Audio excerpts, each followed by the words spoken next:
artistic. I don't have that eye. I don't have that skill. Never have. Like, I like things at face value. I just like to watch it, enjoy it, and move on. But like where you could probably watch an independent film and really enjoy it for a whole bunch of reasons that I would never even think about, I would watch it and like, well, that explosion wasn't just mind blowing or this or that, whatnot, and not appreciate what it took to develop that by an independent artist. Mm-hmm.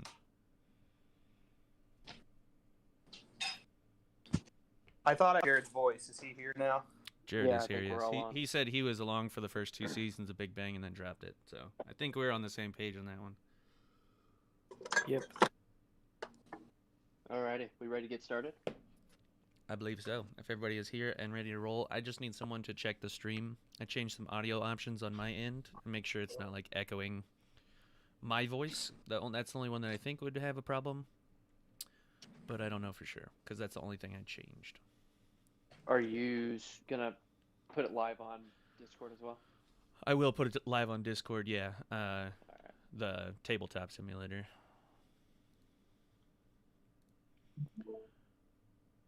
I just need somebody to go on YouTube and make sure that my voice isn't like some sort of echoey mess. Quit talking. Hold on, quit talking. Yeah, you're good. Okay, so it's not echoing then? Nope. Perfect. I hear echoes. Yeah, those are just the voices you usually hear in your head, Jared. It's called schizophrenia. Oh. And just a reminder, I have a badger, a giant badger, and a panther. Yes, they are. I live streamed it. They are sitting right in front of you at the moment. Awesome. So, but before we get started too quickly, I had to ask you guys your fun fact questions. Pretty easy, simple one today.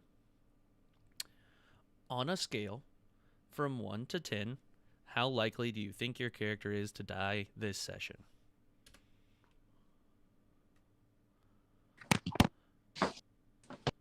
Who wants to go first? I have a follow-up question.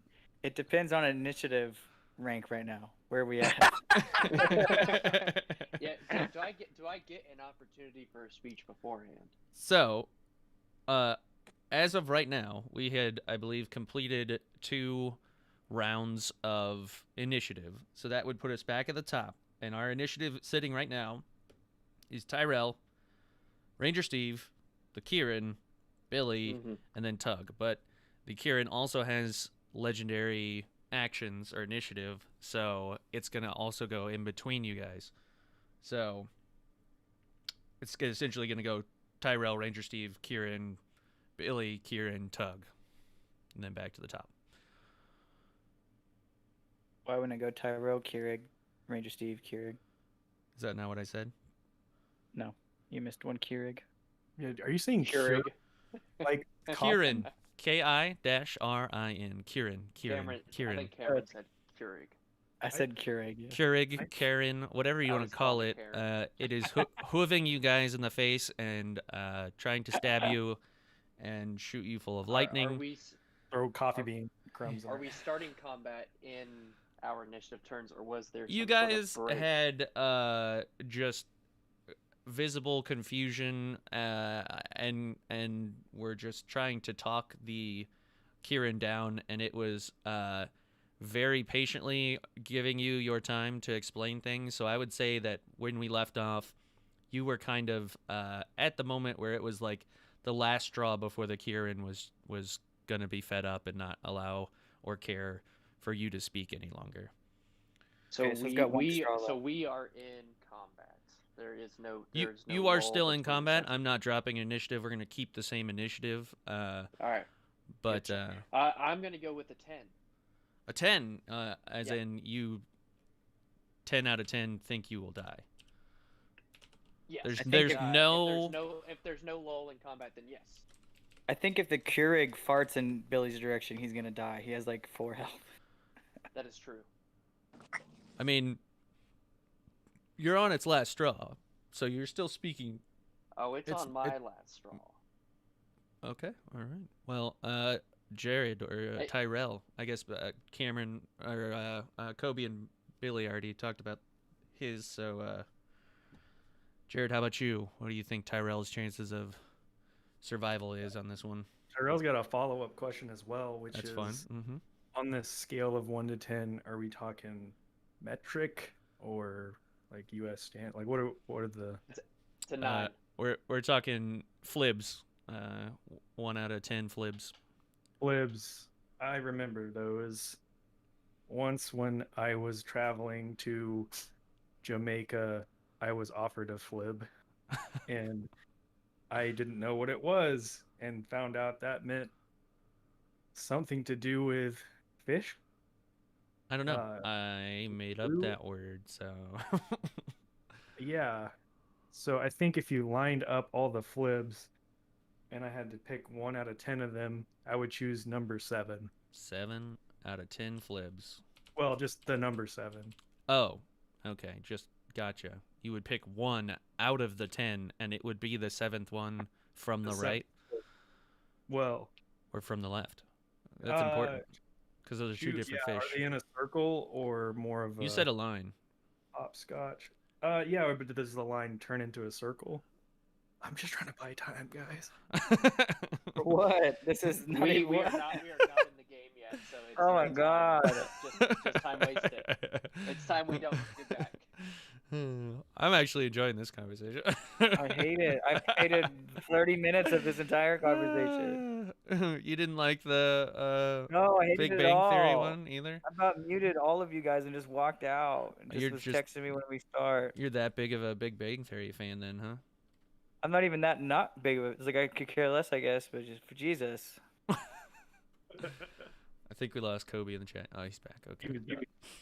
Well, with your frustration, Cameron, go ahead and tell us what Ranger Steve's chances are. Like a 2. This bitch is going down. Oh, okay. Confident. Why? Well, I'd ask why so confident, but that may ruin the surprise for me. So I won't dredge up things further. Josh, how about Tug? What do you think Tug's chances of survival are this session? What are we doing? Chances of survival or dying? You're changing the question. One question tonight is what I thought. Okay, yeah, all right, that's fair. I did say their chances of dying. So what are your chances of dying? I mean, when you asked that question, I initially just bam, thought 7. So I guess I'm gonna have to keep with 7. When you thought of that, did you happen to hear Jared say 7 as well? And that's when you were like, that's my number? Or you guys are just on some sort of deeper understanding of each other, same brain wavelength, like maybe your horoscope had something to do with each other? I mean, it has a lot to do. See, I have this secret tunnel that leads from his front door to my back door, and that way, when no one's around, we can just secretly go back and forth between each other. Gotcha. About our secret tunnel. Jared, did you know that Josh is a Taurus? What is your horoscope? What's your? Well, I didn't read the horoscope today, but That was another Big Bang Theory reference that no one got. I'm literally leaving. I'm going to leave. I picked up the Jeez. tarot cards for this one today. So. Oh, interesting. It was the 7 of flibs. So 7 of flibs. Gotcha. Maybe the flibs and the Tauruses have aligned in retrograde, and you guys will survive the Kieran attack, or maybe not. But I would just like to point out how happier you are now that you've talked to a Taurus. I can even hear it in your voice. all that self doubt. whatever makes you feel good, Josh. No, it's whatever makes you feel good. Before Cameron blows his brains out, do you guys have any questions for me before we get started? How can we skip live this scene? through? We are starting directly in combat. Billy's turn. Billy does not have an opportunity to preach right away. Is that correct? So when we are starting, That's all I need to know. yeah, we're not dropping initiative, but Okay, you perfect. guys also are, like I said, on its last straw. So it's going to hear you out the moment you say something that just is like it puts it over the edge. that's when combat will resume. So you are not without your opportunities, but I'm saying that they are your last opportunities to be diplomatic about it or charismatic about it. Great, but I do not have that option to go first and start the diplomatic You opportunities. do. You all have equal options when we start. When that last straw breaks the camel's back, that is when initiative starts, and it's Tyrell's turn. Gotcha. So all of you, when we start, equal opportunity to, say what you want to say, or don't say, or prep something, or I'm giving you guys this moment of rest. All right, Billy. I'm ready to start when you guys are. So we're ready. no questions then, because the answer to yours, Tyrell, is no. We cannot skip this scene. It's not like this is some sort of story that we're telling. This is real life with, life and death decisions. There's no timeouts. All right. I'm looking at Billy. I've got a question. There's always do-overs when my people play sports. Shoot with your question, Cameron. It's funny. His last word was sports. What's the pastime of Morningstar? Like baseball is for America. Is there like a countrywide sport? Yeah, it's called SAC. All right, moving on. This is what you're worried about right now? No, hey, he wants to know more about Morningstar, and the game is called SAC. If you want to know the rules, it's just those like professional slapping competitions that like people hold nowadays. They seem insane, like open-handed slap competitions, just seeing who can take the most slaps before they submit or tap out. SAC is the same, except you open-hand slap people in the sack. I don't get it. Interesting. Like the nut sack. Okay. Are women allowed to play? Yes, but theirs is called bumps, and you slap their boobs. The fuck? There's also gnome toss. Billy Yes. was a part of that before. Yeah. Mhm. You just taught. It's like a cornhole but with gnomes. I think we talked about that once. Yeah. Yeah. I remember there being another sport, but yeah, those are the two that. And volleyball. Yes, of course. the national sport of the Kuatoa. Yes. But yeah, I mean, volleyball is kind of the hot new thing on the block right now. But or float ball or whatever they called it, but floating pearl. I don't remember what I called it. But I'm sure Tug can rename it at any time that he wants. So, but without further ado, yes, last time we left off, a Kieran came down from the sky after you guys had walked out into the clearing with the sort of pond, silvery pond behind you. A couple lightning strikes had come down before. You weren't sure where they were coming from, what they were doing. They were obviously being targeted at you. The Kieran made itself, visible to you. In a rare occurrence, it actually set foot on ground to engage in combat with you guys. He's been sent on a mission from Helm himself to smite the evil that has blighted Lambros Forest. And he has perceived you as that evil, and he is currently smiting you. Now wait just a minute here, Karen. Wait just 1 minute here, and let me talk to you now, because I am going to give up, and you may smite me, but not before I've had my final words. Speak Now, your what final is- words, so I can be done with you. Okay. Now, so Christian, I would like to, as part of my speech, hand out Mm-hmm. my inspiration to my compatriots here, so they each get 1d8. All So right. that's all my inspiration. That's to each of your compatriots there? Yes. Okay. Sorry, Joni.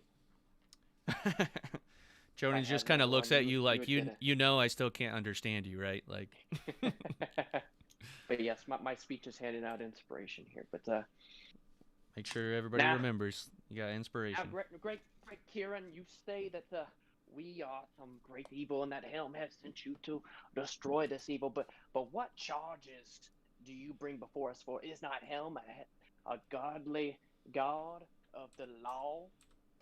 We must know these charges that come down before us, if we are to be sentenced and judged.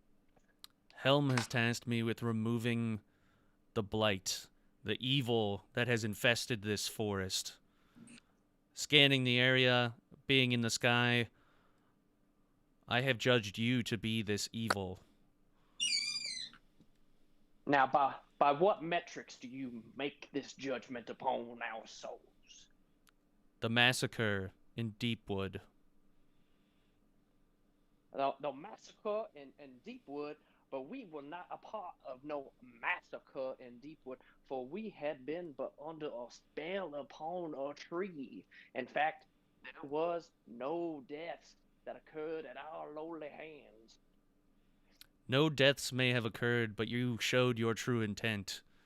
You hesitated not for 1 second to put these people under your thumb, to take advantage, to swindle them out of their wits and their money.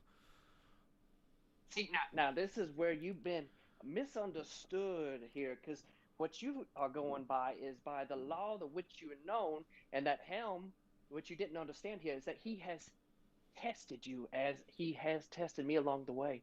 For that is the reason that I am here today to tell you that so far you have failed this test. For it's not a test of the law, but your faith in Helm.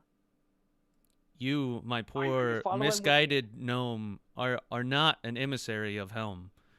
You do not speak to me about what Helm wishes.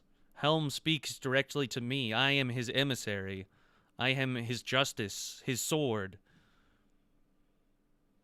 Now, you see, Helm is the Almighty. We all know this to be true.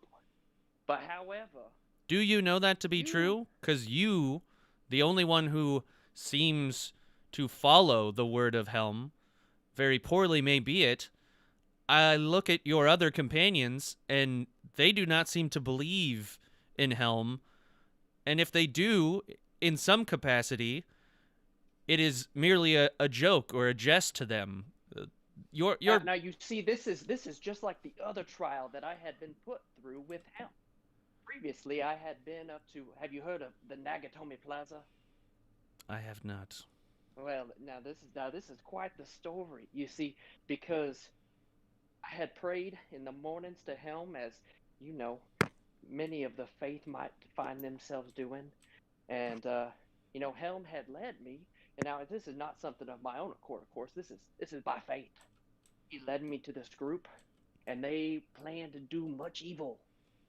Much evil inside the Nagatomi Plaza, but Helm wanted their souls saved. He wanted them to convert from their ways of evil into the ways of justice. And so he sent little Billy. And what justice have you brought to Morningstar? Oh, we have brought plenty of justice to Morningstar. Then it must be easy for you to give me examples. Oh, okay. Well, let me start here at the top. There was a farm outside of the area of Chode. We saved it from an evil. There was some sort of wretched demonry that was out there. We saved it. Don't you worry. And then there was, up at the Giant's Bones, there was this bog witch lady. We banished her to another realm. She was cursing up a storm up there on them people. Justice had been served on her with her banishment. And then let's not forget the people of Trident, who were not only enslaved, they were not only being put into slavery, but they had also had to endure the torture of a horrible theater production. We stopped the slave trade. We went in there, infiltrated, and cut out the injustice. And then from beyond and established your own power on 1/3 of the Frog Spear. They build a monument to your companion. I have seen the statue. Now, listen, I can't speak for these Kuatoa and their ways. I don't know their ways. I don't know. Then let your friends speak. My job is only to convert. Well, you need the one with the statue, the commander of those people, those Kuatoa. What are your intentions for this land? Why do you have them take over 1/3 of Frogspear? What is their purpose? They're literally there to help the people. I brought them out of the darkness and into the light and introduced them to the world, to mix with humans, to help rebuild the town, which was horribly destroyed by the giant monster that we helped banish and kill, because the whole entire area was being ran by gangsters. Whole area. We solved it. Did the gangsters bring up about this destruction on the land?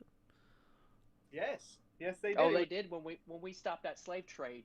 Oh boy, they were mighty mad. They got. So we had to stop it. The monster that they ran through the populated town was being controlled by one of them. We had to kill him so he would quit killing the innocent. Who controls this monster now? I don't. Does anyone? What happened to? Didn't when he died the controls go with him? Tyrell. Tyrell turns around. What? Who controls this monster that destroyed 1/3 of Frogspear? Boy, hey, what's that over there to the right? And I point towards the trees. In his steely gaze, does not even blink. He continues to peer deep into your soul. Without asking, you can feel him prying the question from you. Now, it's not who controls it now. It's who controlled it when it was destroying those innocent people in the village. And we stopped them, and we saved the town of Trident from a horrible theater production as well. It was going on. It was horrible. They would bring people in and have them fight. And, we weren't about that. It didn't seem like the people of town were about that either. And the big mad monster there, he destroyed that as well. But it wasn't much of a loss, if you have to ask me. And what brings you from the Zoo Warriors, Electric Boogaloo too? What brought you to Lambros? Why are you here? What have you done in this forest? We are here on the humble quest of saving, a fellow being, somebody who had fallen ill to a slag. We were told that the means to save him we might be able to acquire those in this forest here, and we found ourselves lost for many moons now. And what are these items on this list? We don't even know that. We were tricked. We were lied to, trying to save our friend, desperately save our friend, and now we've been lost in this forest for months. The lobster does not lie. We have been. You cannot tell me that you have been so misguided as to seek the cooperation and personal enslavement from a dragon. That's another thing. That was not our fault. I've got my whole accountable people that I'm trying to bring. I'm trying to bring an entire civilization into the new world, and now I've got this. How I don't have enough. You can't hold us at a fault for this. This is not our fault. We were only trying to recover a single scale that it might save the life of another. We weren't even hoping to meet this dragon in person. We were hoping to get there unseen and unheard, and the dragon, he is mighty cunning. Or he was able to trick the lobster here, and we had to go and save him. But we did get Joni out of it, and so it was kind of all worth it in the end. Only children and deceivers try to escape the blame. So it's our fault. It's our fault that we were stuck in a cave with a dragon after trying to nobly save somebody. And you know what? I take children as a compliment because I am a child of Helm. Helm blessed. Thank you very much. You cannot say that.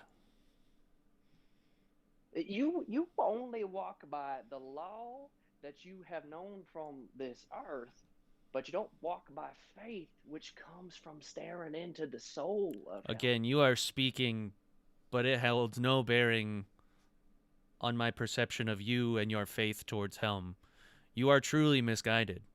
You do not follow Helm. Whoever told you who Helm is and what he stands for, it is not correct. Well, You I've can been open walking your around eyes so to that long, I've been now praying in the and morning. accept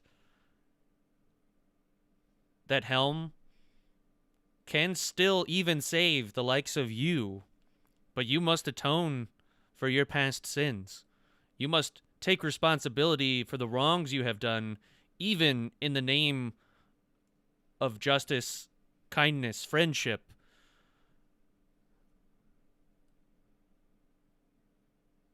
Yeah, Billy, take the blame. You do not get to Now, push off the blame on your friend alone. You are a group, companions. You have gone through these journeys together.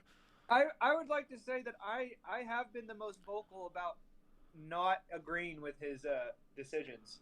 I mean, come on now. Children, all of you, you point the finger and blame each other.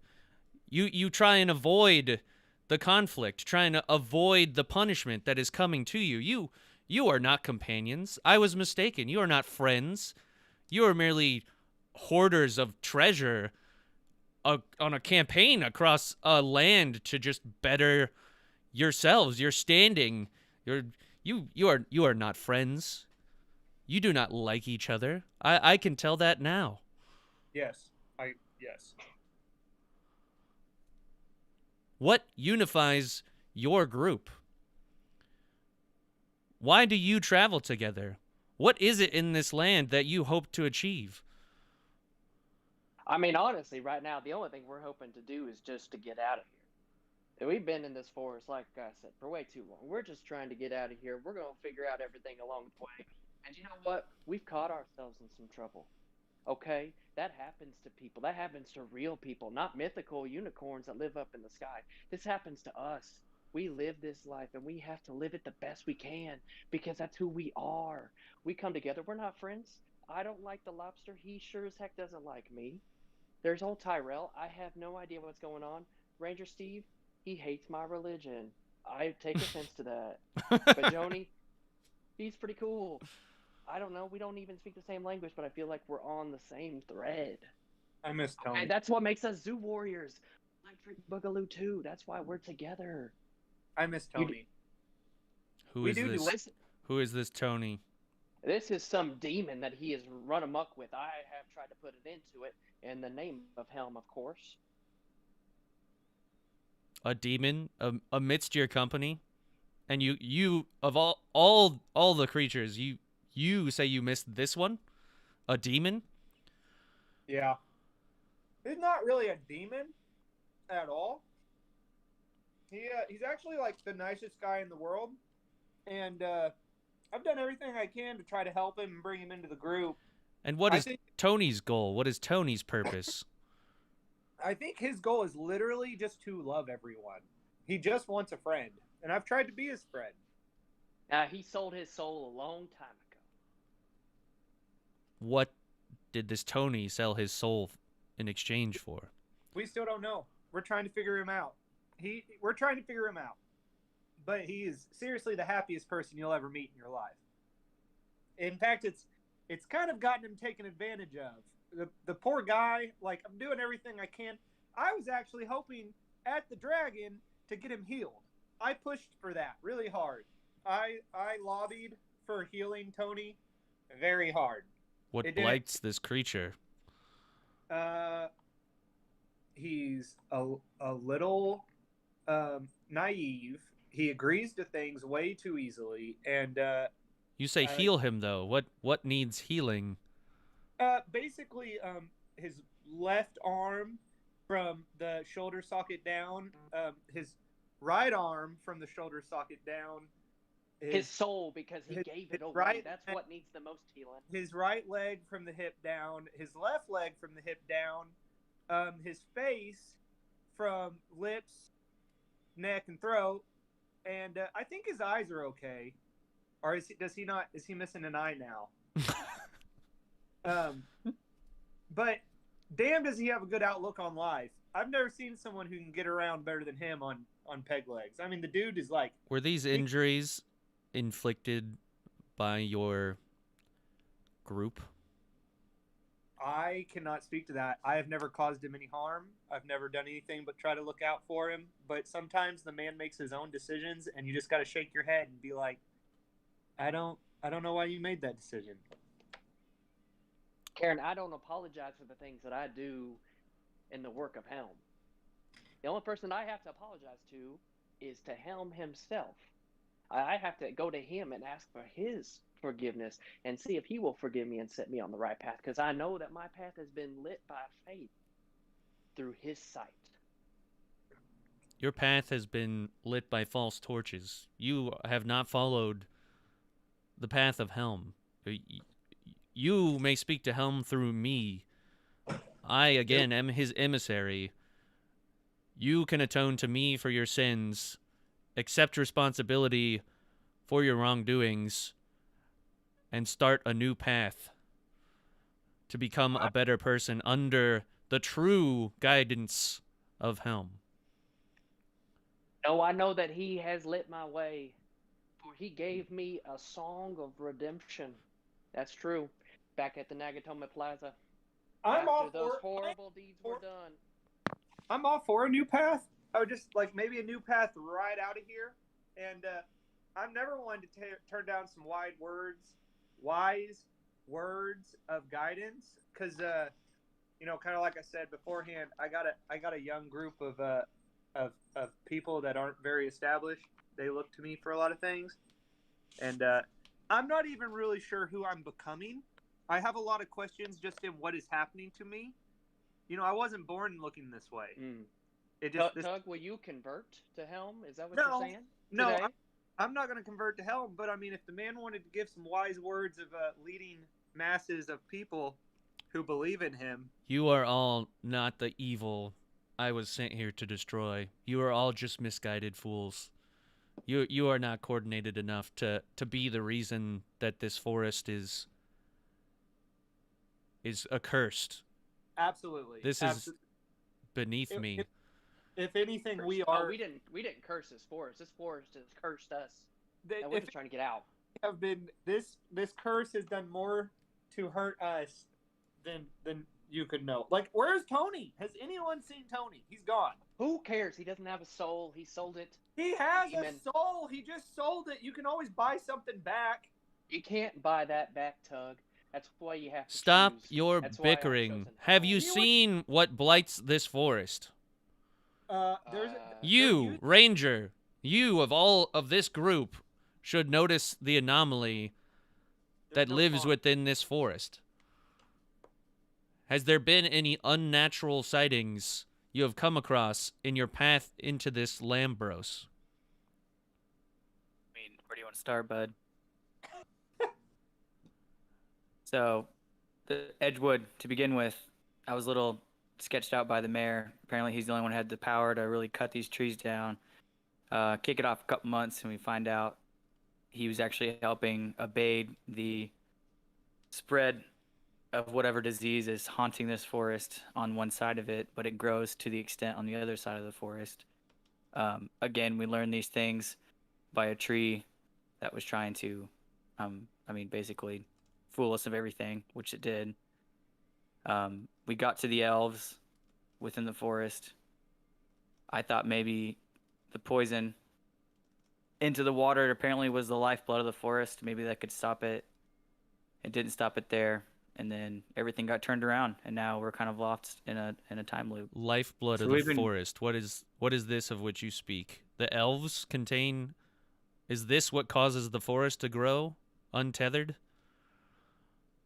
They spoke of an ancient battle between Helm and Grumsh. another god. Because Helm is going to defeat Grumsh any day of the week. That's what's going to happen. And the one who lost, I believe, was upset and did something with the forest. You speak of the battle between Grumsh and Corellin, the That's orc it, and yep. elf gods. Yep. So we were told one thing by the elves, had to take it at face value. You say these elves are the descendants of Corellin. Yep. Can I pull out one of my coins and toss it to him? This is a coin that they gave us. Oh, look at my flower! I show him my flower. It is a beautiful flower. But I do not know what bearing it holds on this conversation. Your coin, however, this is indeed the mark of Corellin. The elf gave me this flower.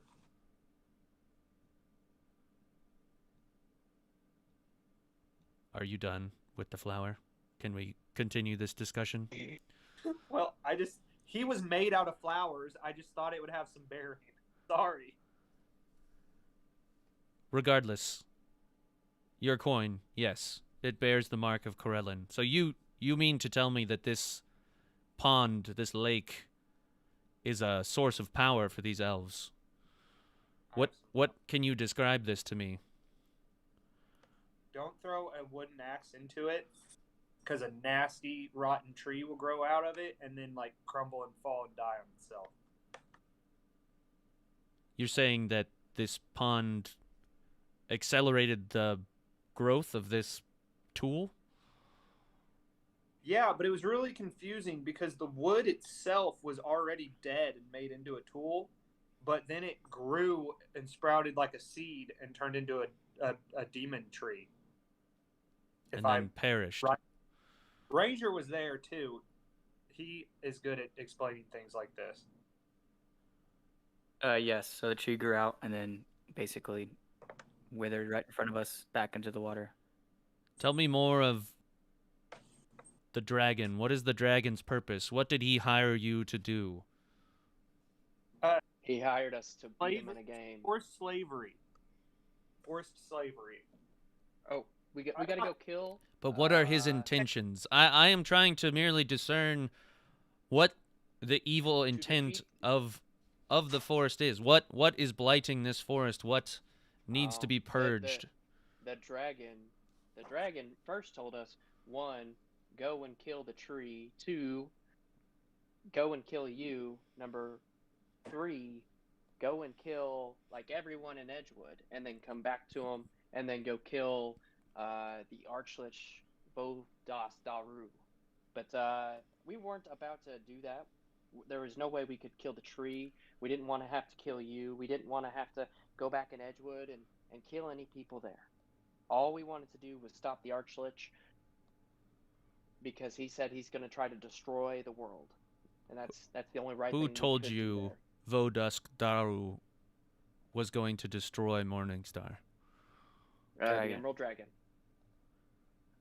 You cannot trust an Emerald Dragon. Weren't we? Oh. We were kind of in a screwed situation. We were in front of a dragon. So 100 we also have these ticking time bombs in our bodies that I'm pretty sure if we die, we will explode. So if we do anything against the dragon, we will explode. If we try to take them out, we will explode. If we tried to say no to the dragon, he was just going to kill us. So he monitors you at this moment. Yeah, he's probably looking at what we're doing right now. I'm surprised he's not killed you already. He must need you to complete his task for him. There must be something holding him back from doing it himself. Or he just believes in us. Or Me too. You have come from deeper in the forest and found yourselves somewhere else, and he... How long have you been in Lambros? What have you seen?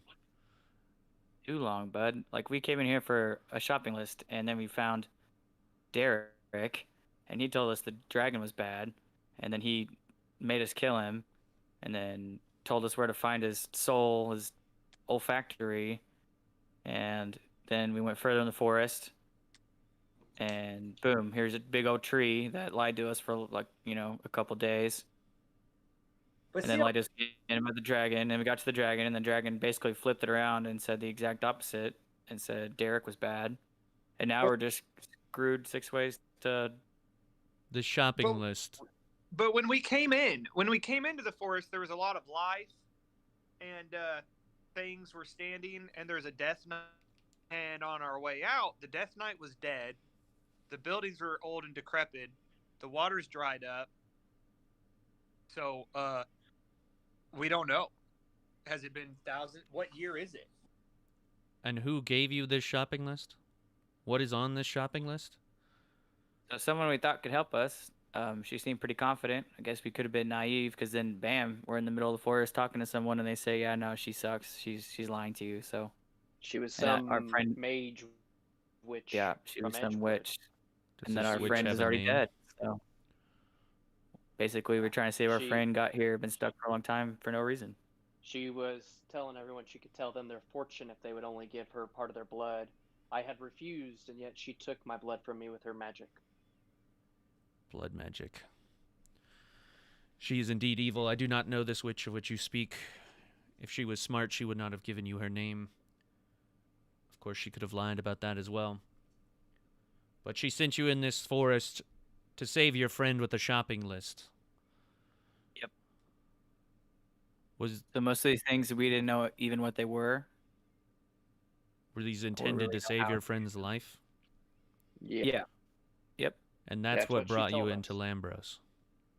Yep. She said these this items is- were in the forest, and there's a bunch of no one returns kind of, stuff, but we thought we could handle it, and apparently not. Now we've been screwed a bunch of different times. So if you have any idea about what we've been through, what the lies and what the truths are, we'd appreciate that. Like, could you reach out to Helm? He sees all. Maybe he could. Because our initial idea is to do good. That's what we want to do. We want to do good by the only reason we came to this forest was to save our friend. And instead we've done horrendous things trying to do that and to get out of situations we didn't expect to be in. I want to believe you all.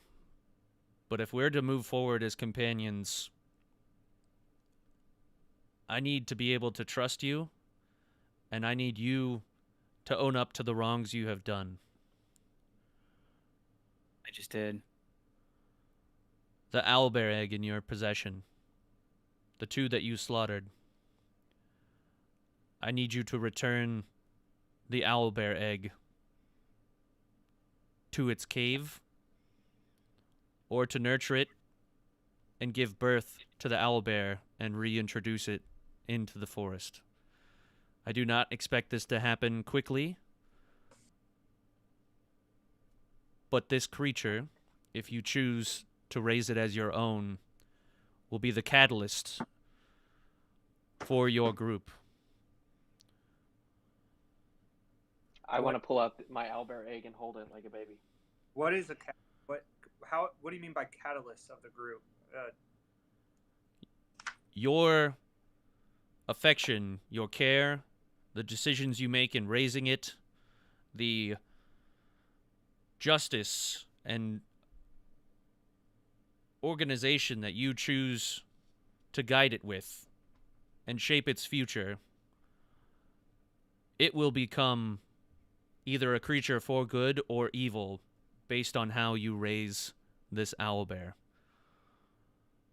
It will either become your demise or become a great ally. In the future, I will revisit you to see how this owlbear is doing, and it will tell me how you have grown or taken steps back as a group.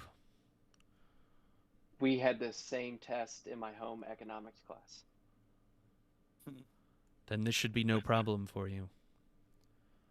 Except it didn't become an owlbear, but No, it became a crow. Is there only one bear that's gonna hatch? Oh, We I only have my one egg. right here. No, I have an owlbear egg. I have an owlbear egg. The Hold owlbear egg in your possession, gnome, is merely a rock from as best I can tell. I definitely got this off of the owlbear. Is that... It's a testicle. You have much to atone for. I thought it was a lady owlbear. I honestly This is her cannot egg. tell if you are truly this naive or just the most evil creature I've ever laid eyes on. I mean, I feel like we're out of the woods here, so I'm just gonna keep my mouth shut. But I have an opinion on that one. Well, if this isn't the egg, I'm just gonna toss it, Um, and I throw it over my shoulder. Kieran sort of shakes his head a little bit, very minor, because he doesn't even want to give you the satisfaction of his disbelief. But he turns to Tug and says, "Yes, that is the owlbear egg." but so how's everyone else feeling? Do we raise her, or do we put him back in the cave? Well, if I, think remember we right, would make I great think we parents. killed its parents, so But we were given the option to put it back in the cave. Yeah, but You we could. would be great parents. And yes, both of its parents are dead. I mean, I would Tug, raise it. you would be its mother, because you have breasts. I'm already the mother to an entire civilization. Okay, Tyrell, you will be its mother. You will all Tyrell's its be dad. its surrogate parents. There's not responsibility that falls on one of you more than the others. You are to raise this owlbear together. Do they eat humanoids? Because that's what the other owlbears seem to want to eat, was us. If you raise it and tame it as your own, But if I raise him, I'm going to get all attached to her, and then you're going to want me to just let him go? that is life. Well, I could say the same about the parents dying. It is true. There are tragedies that come along. Bandits, mercenaries, thieves, criminals come along and murder the innocent all the time. Sometimes, yeah, that happens.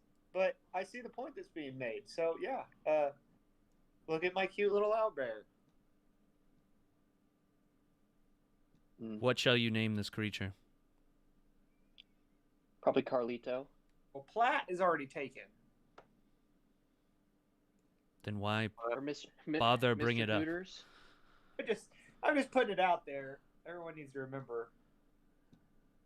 I'm thinking like Dr. Hooters should be pretty good. So can Tyrell, like, can you make like maybe a little like it's a basket that like has wheels that we can push around, but has something that when it gets hot it covers the shade. A giant badger can carry it for a while. I don't know. Maybe I could potentially make something if I get to name it. No, it's technically my owlbear egg. Oh, okay. It's Well, our You can see the Kirin sort of electrify across its skin, like it is bristling with what you could perceive as frustration. Right there with you, buddy. all right. I will make Libs a crate thing if that's all right with you. Is that funny to you, Josh? You're naming it after me, Blibs? Oh my gosh, I'm just so happy. I can't even keep it in. Oh yeah, he thinks he's a god. He's not a god. I don't know how Tyrell naming the baby after me is a god thing, but Well, you think you're Blib do pull up.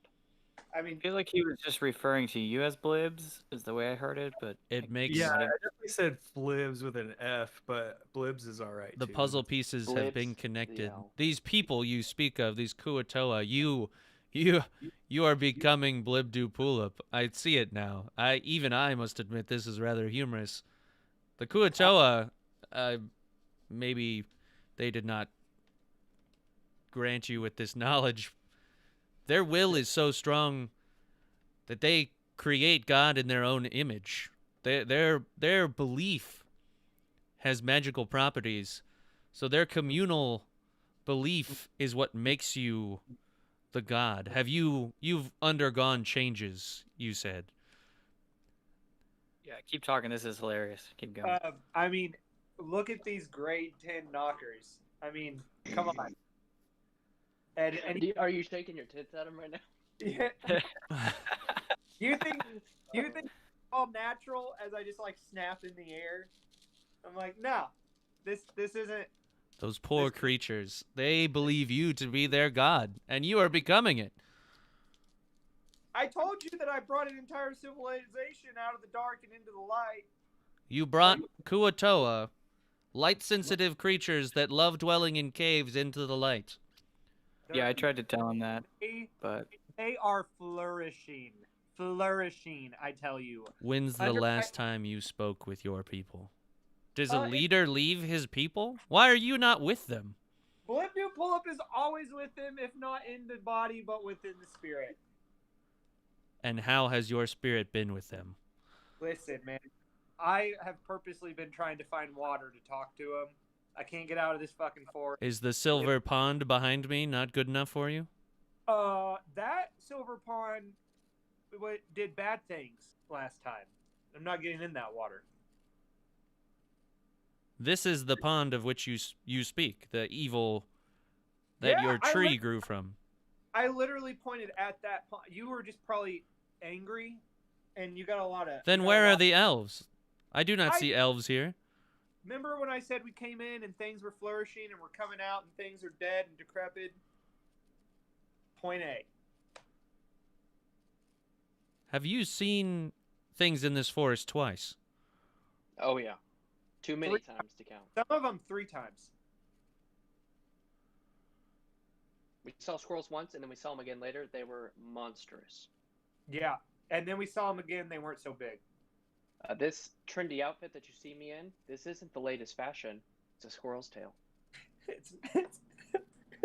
I see you are covered in purple blood as well. Is that also a trendy fashion?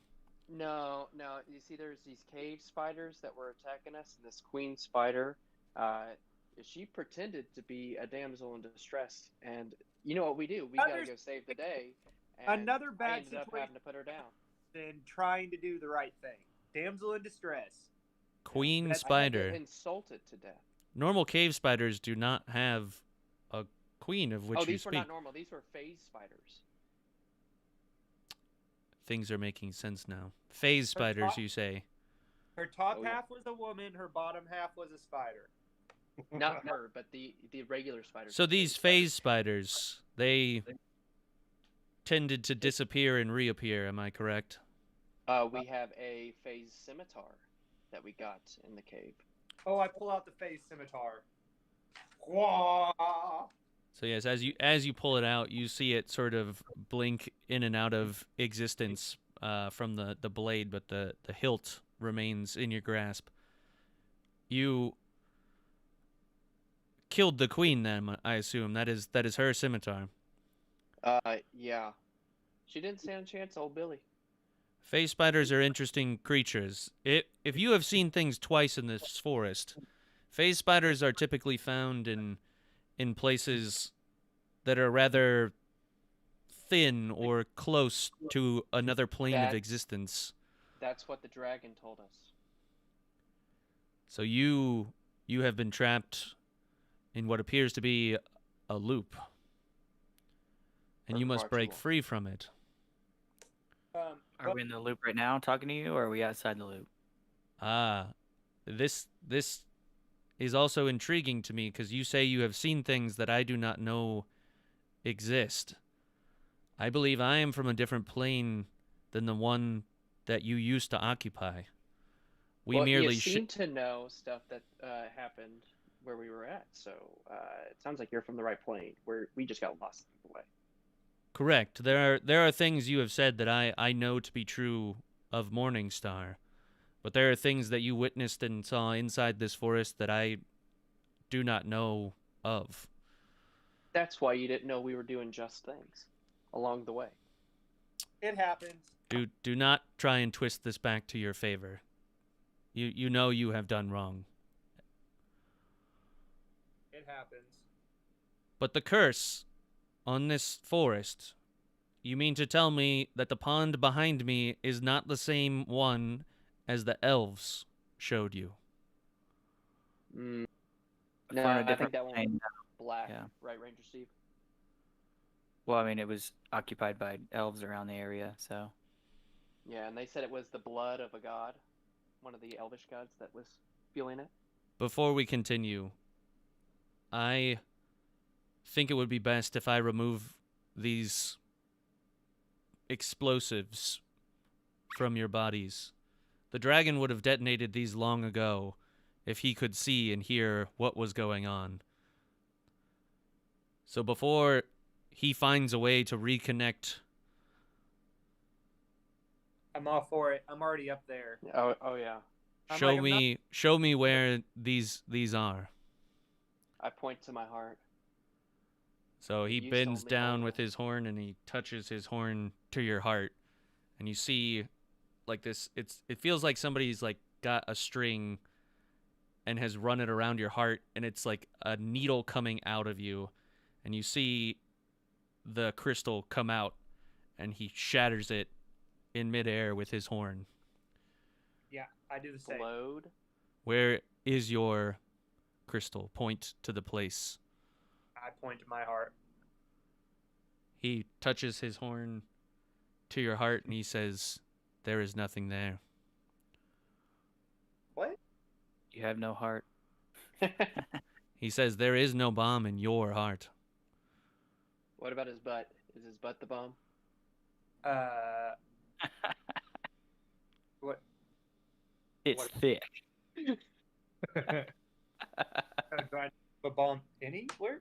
It was. He put it in my. Do you remember where he placed this bomb inside of you? Yeah, I thought he put it right in my heart. He touched. That's where I told him to put it. I thought that'd be pretty funny. Yeah, because I fought him. I didn't want. I refused to get it. I wouldn't say you fought him. You Yeah. almost died, but Is it in my arm? I bet the motherfucker put it in my arm. Wait, didn't we all get one of those? Which arm?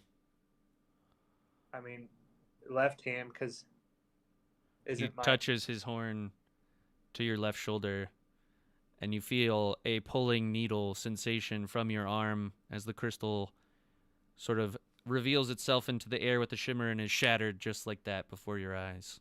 I see what you did there. I appreciate it. You're a good person. Take that however you want to. I mean, that's where it was injected into you.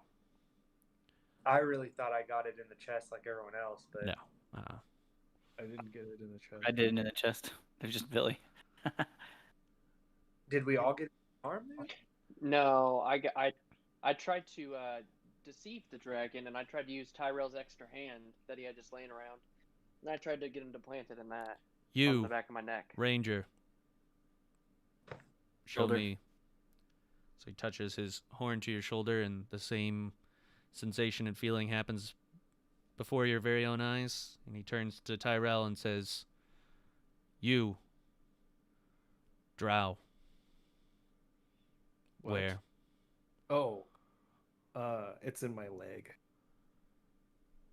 So he goes down and touches the horn to your leg. And Wait, the don't same- forget Joni. The same happens.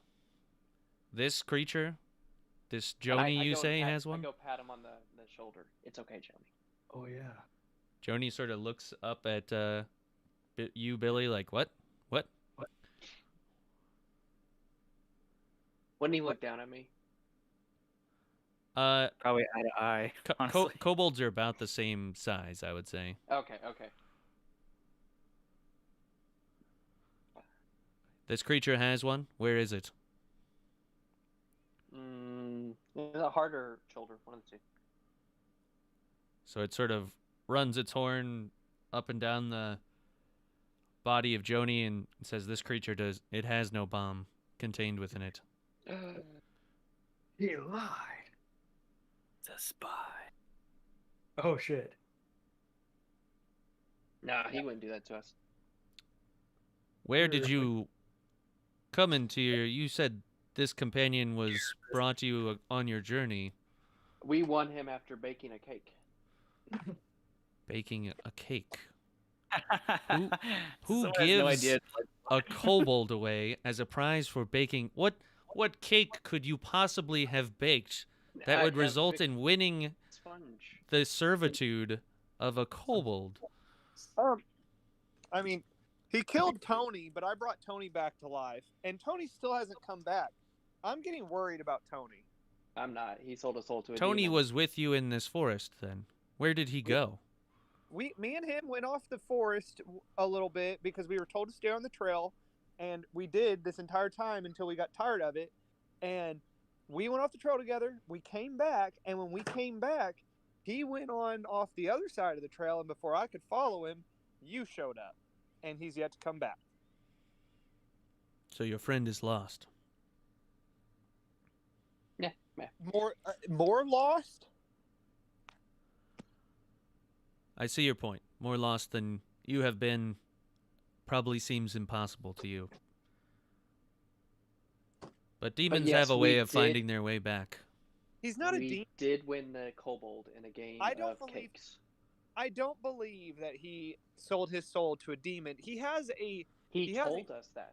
he's got a bad sense of reality, kind of like someone else I have close to.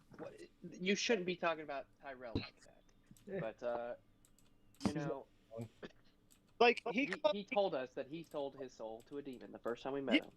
yes, but he calls me a demon, and we Very all know well. I'm not- Irrelevant. You will take me to this blight, this elven pool of cursed material. Okay. From the stories you have told me, this appears to be what I've been sent here for. Okay, well, it's right over here. No, it's on the other plane. Yeah. I'm gonna ride one of my animals. Does everyone want to hop on an animal or something? So there's 3 animals. While you guys decide this, I am gonna run to the restroom real quick. I'll be right back. Thug, you should try to ride the horse.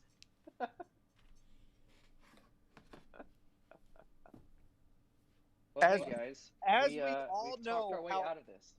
As we all know how good I look on a unicorn, I think I'm gonna ride the unicorn. You should totally try to do it. So Hey, we talked our way out of this. This is our one shot. We were not going to beat this thing in battle. Of course, this thing may still be just lying to us. everything knows? else has lied to us thus far. We've been lied to. Whatever 100 gets us back to that first plane is fine We will by be me. lied to- we'll be lied to by everybody. We don't give a shit. Just get out of here. Yeah. We've been lied to by everybody. If he thinks I'm apologizing, that's not going to happen. I'm just saying. Not going to apologize. Thug, are you going to apologize? Didn't think so. Tyrell? For what? What am I Exactly. apologizing? Exactly. What am I apologizing for? That's exactly. You shouldn't have to. None of us should. I mean, if it gets me out of here, I'm sorry. I'm not gonna say none of us should, but I don't know what I should. Yeah.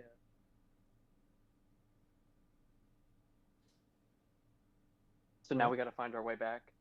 We're just going to put it in reverse, Terry.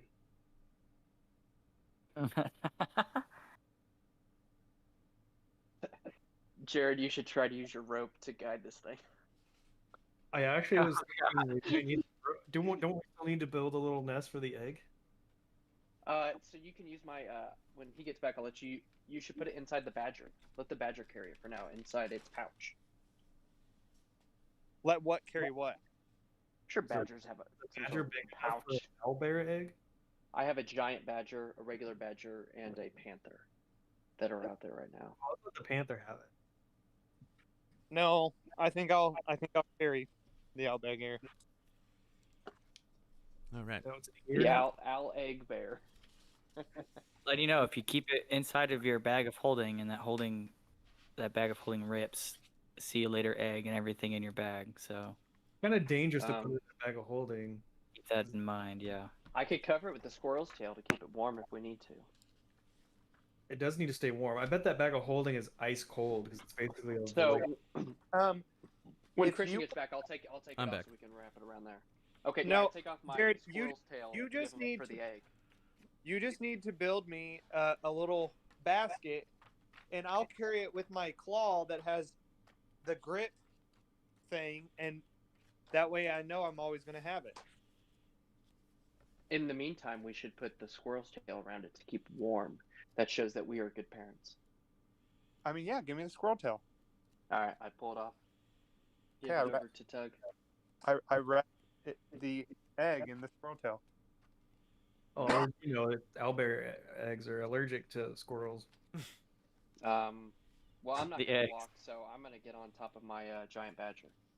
I think it's worth helping as much as I can here, so I'm going to sacrifice the rope to craft a nice sturdy wicker basket with some of the sticks I have. And the Elbow rope. basket. Sure thing. Okay. Yeah. I'll put the squirrel tail and the egg in the basket and then carry it with my claw. And that way I have a good sturdy grip. You're carrying Okay. it in the No, guys, clutches of I your can't jaw, or save it now. I don't have the rope for now. We'll have to find another rope. What Thanks for happened to bringing your- that whole situation up then. What? Like, you don't have it now, or you don't have it at all? Like, you lost it? I just deconstructed it to make a basket. Oh, Oh, gotcha. yeah, that's fine. Okay, you say that's fine, but like when we need a rope here in this next interaction, you're gonna realize the importance of the rope. So as we all know how pristine I look on a unicorn, I will. I guess I'll ride the unicorn. do not approach me with that thought in your mind. I can see it in your eyes. What? You heard me. I thought you said we were going to be companions. Companions does not mean what you think it means. I mean, I thought companions were people that trusted and traveled together, and when they saw someone And you carrying- are earning my trust. I mean, just a woman trying to carry a baby, but all right. You are more than capable of walking. I'm not, so I'm gonna hop on my badger, That's fine. my giant badger. I forget which one was your giant badger, so we'll say it's the bear. Yeah, I think we made the badgers were the bears, and the panther was the wolf. Cool. I mean, There's I'm- no world in which that's gonna stay, I don't think. That's mean- fine. I'm gentle. I have experience riding unicorn. For 1 minute. Ooh, I actually got it. All right, you're linked. You're probably permanently linked because I don't know how to undo it, but here you are. I like it. All right. Somebody else walking? I think we're going Yep. the other way. We have to go back towards the obelisk and keep going. I'm pretty sure. Does that sound about right, Ranger Steve? You never get lost. That's one of your traits as a ranger and a force, Unless by magical means. So. unless by magical means. But do you remember which way we went last? But we came from the direction, of the obelisk. Okay. Lead the way. So you Good. go around the pond, or you go deeper into the forest? I think we need to find Tony first. No, we are not side questing. Where did you lose Tony? Where The obelisk. those trees are. So I'm asking you, is the obelisk deeper in the forest, or is it back around the pond? Deeper. We didn't forest. go around the pond. We were approached as soon as we got into the clearing, so. Okay. Right? That's right. We didn't go Yep, around. that sounds right to me.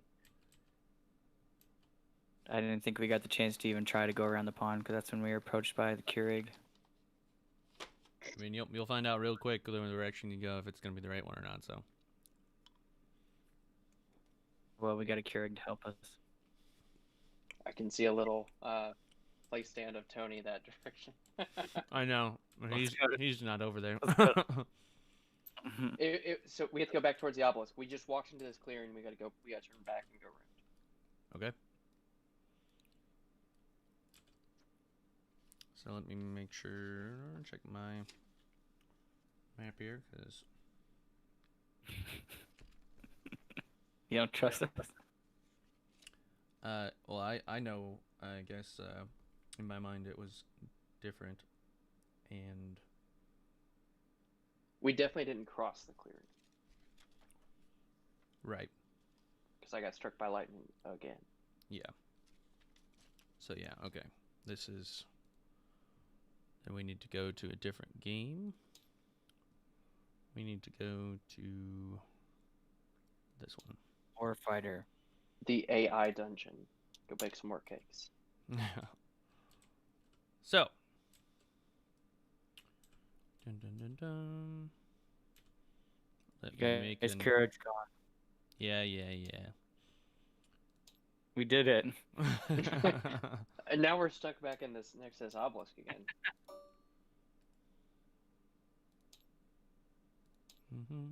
Where are you? There you are. Tyrell, your quick thinking and speeches saved us. Thank you. I did what I can. I think I was actually asleep for the most time. I must have been talking because I don't remember it. Okay. So, you guys are on your merry way. Do do do do do do do do do do do do do.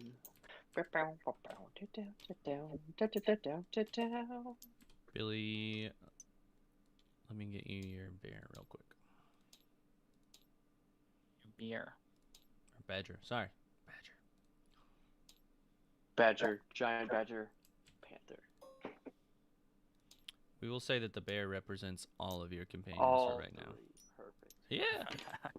Let's see if I can do this again. Probably not. I'm just going to link you guys like this instead.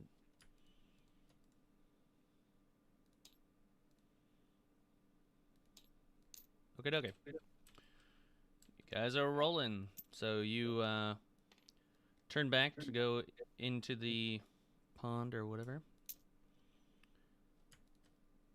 Not go into the pond, but back into the forest. You round sort of the corner or whatever and immediately come back into sight of the obelisk.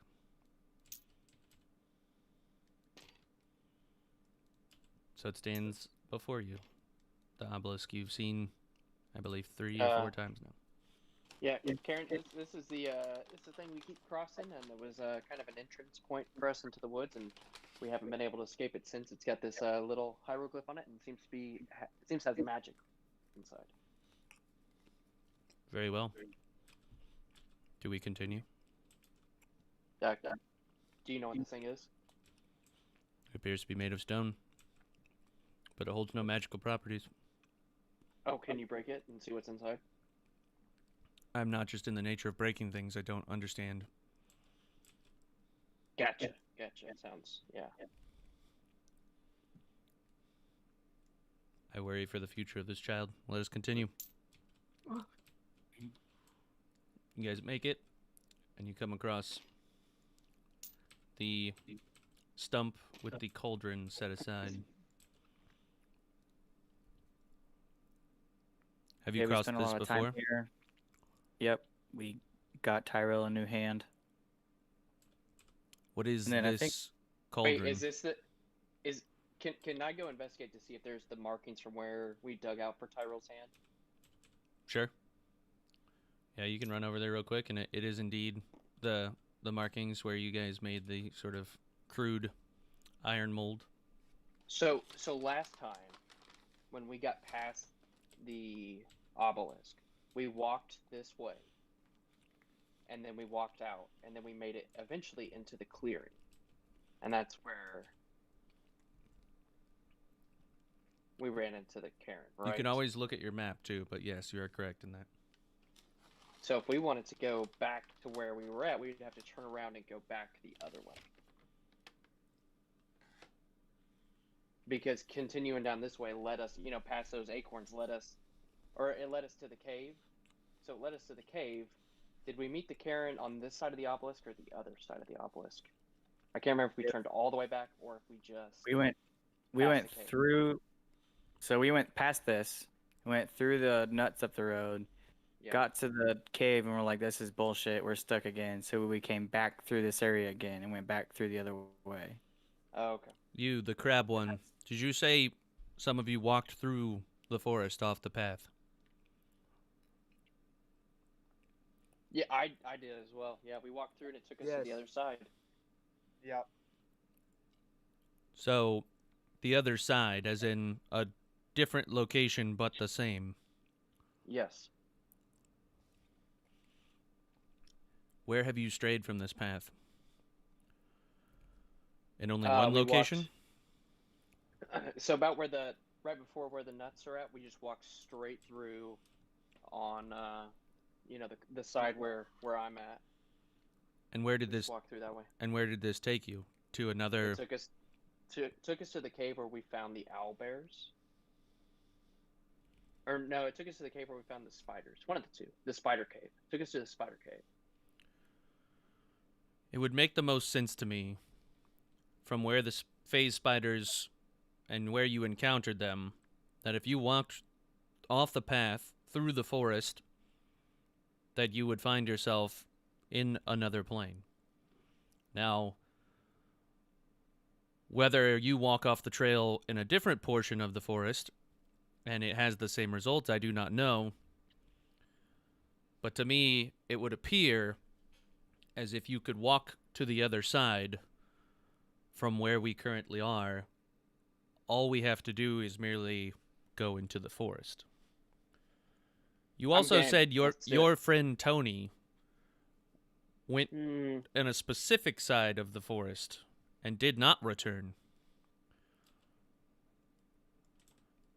Yeah, but he has to come back because he gave us his word. So he cannot I'm return merely unless he finds stating us. that we should tread with caution, that we do not delve deeper into the madness that are the planes that exist here. I cannot imagine there's merely one or two.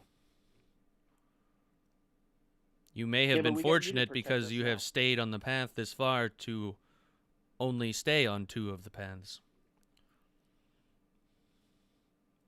So which Yeah, but side you of could the protect us, forest, right? which side of the trail did Tony go off? Left. So you're saying The side of opposite from Tug. where Billy is now? Yes, the side where Tug Yes. is. So Kieran Yeah. says, I propose we do not go in the side that Tony went in if we are to stray from this path. But That sounds good to all of What- us. what about Tony? Your friend said he He'll will find find us. you again. He always does. They all course seem he to will. be very confident in this.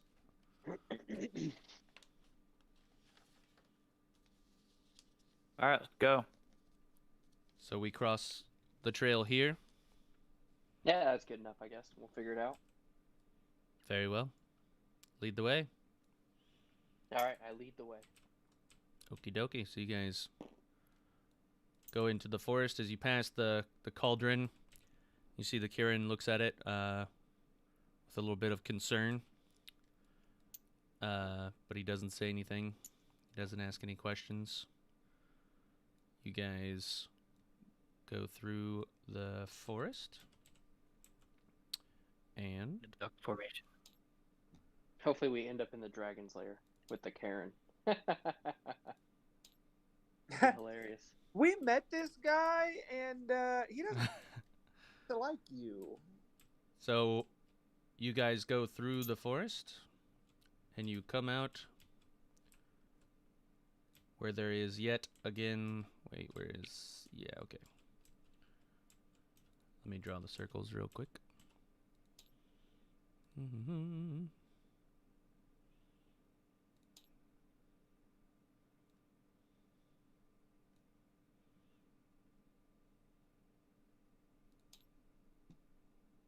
So there is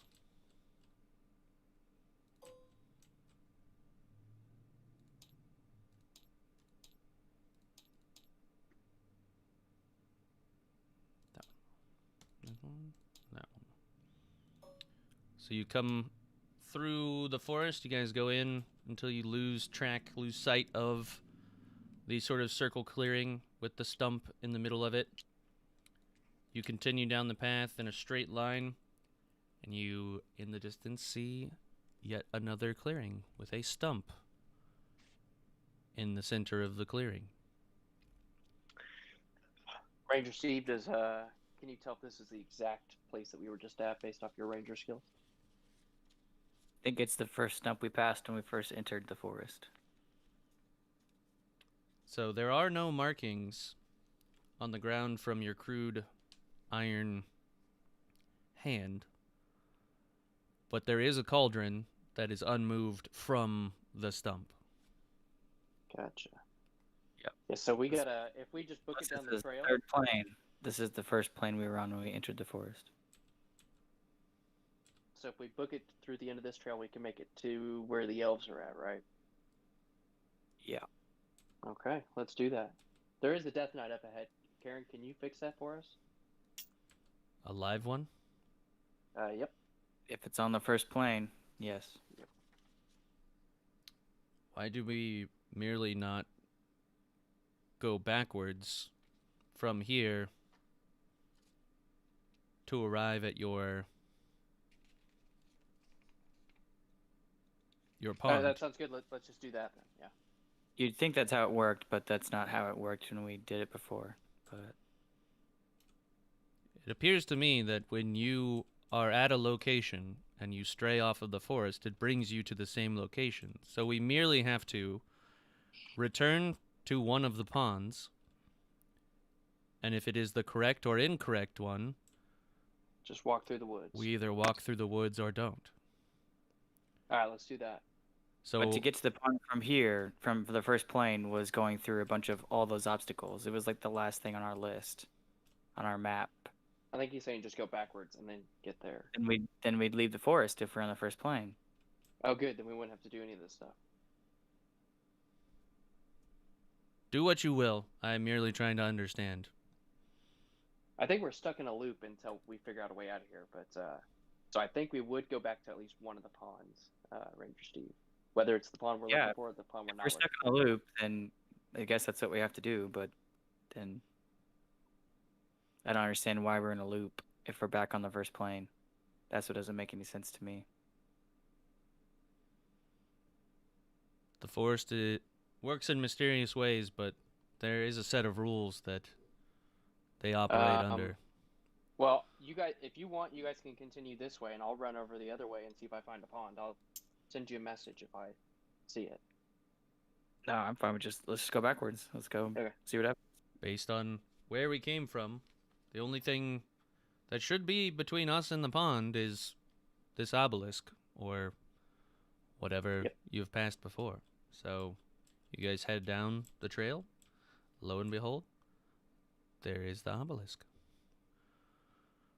I keep walking past it. By the obelisk, you also see the sign you have seen once before that has an arrow, and it says, "This way to Edgewood." So you pass by, ignoring the Tony. fact that Tony is there, because he's not. And you arrive yet again at the lake. Is it a lake or is it the silver or is it the pond of the elves? This time, you notice things have yet again changed.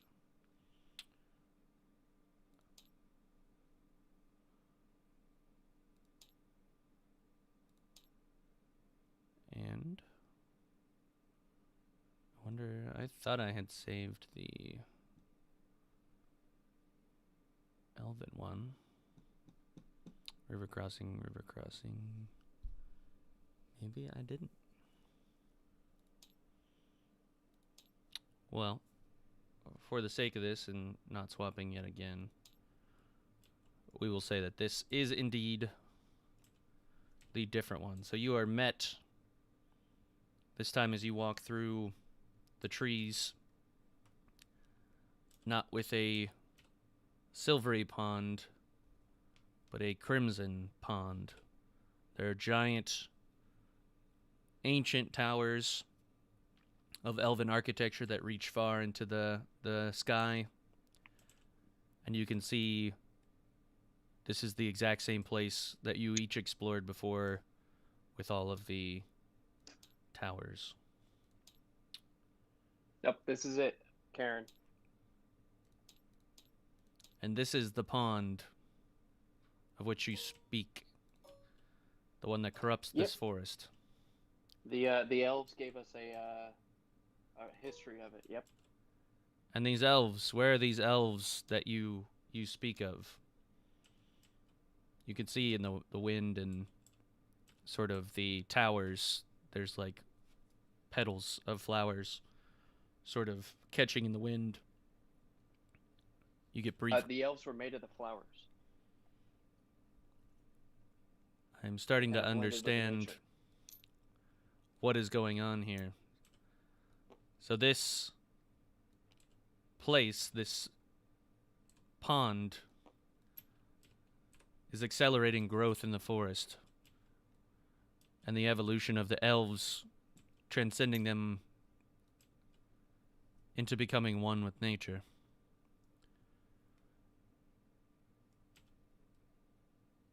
Sure. If that's what you think, pal.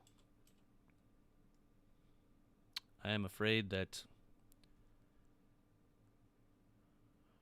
if I were to cleanse this pond, it would destroy me. That's a chance that Tyrell's willing to take. Do the elves offer any information as to what this pond is? You crossed their path once before. Did you learn anything about this? Blood of a god. Blood of a god. The battle between Grump and Corella, perhaps.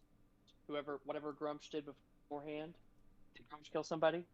I think Grumsh killed somebody or stabbed somebody or, just knifed a little bit one of the gods, and this is their blood. It was Corellin was like the jealous husband or wife or something like that. I think, if I remember right. By Helm, this is the blood of Corellin himself. Yep. So he's a bad dude. Tried to cleanse it ourselves, it didn't work. I do not know. Gods, by their nature, are fickle, and Helm has been one of the more consistent ones, removing himself from such childish things as fights and wars, merely chooses to be a guardian and an observer. But always staring at us. The dispute between Corellin and Grumsh, it is difficult to say who was good or bad or evil, right or wrong. But if this truly is the blood of Corellin,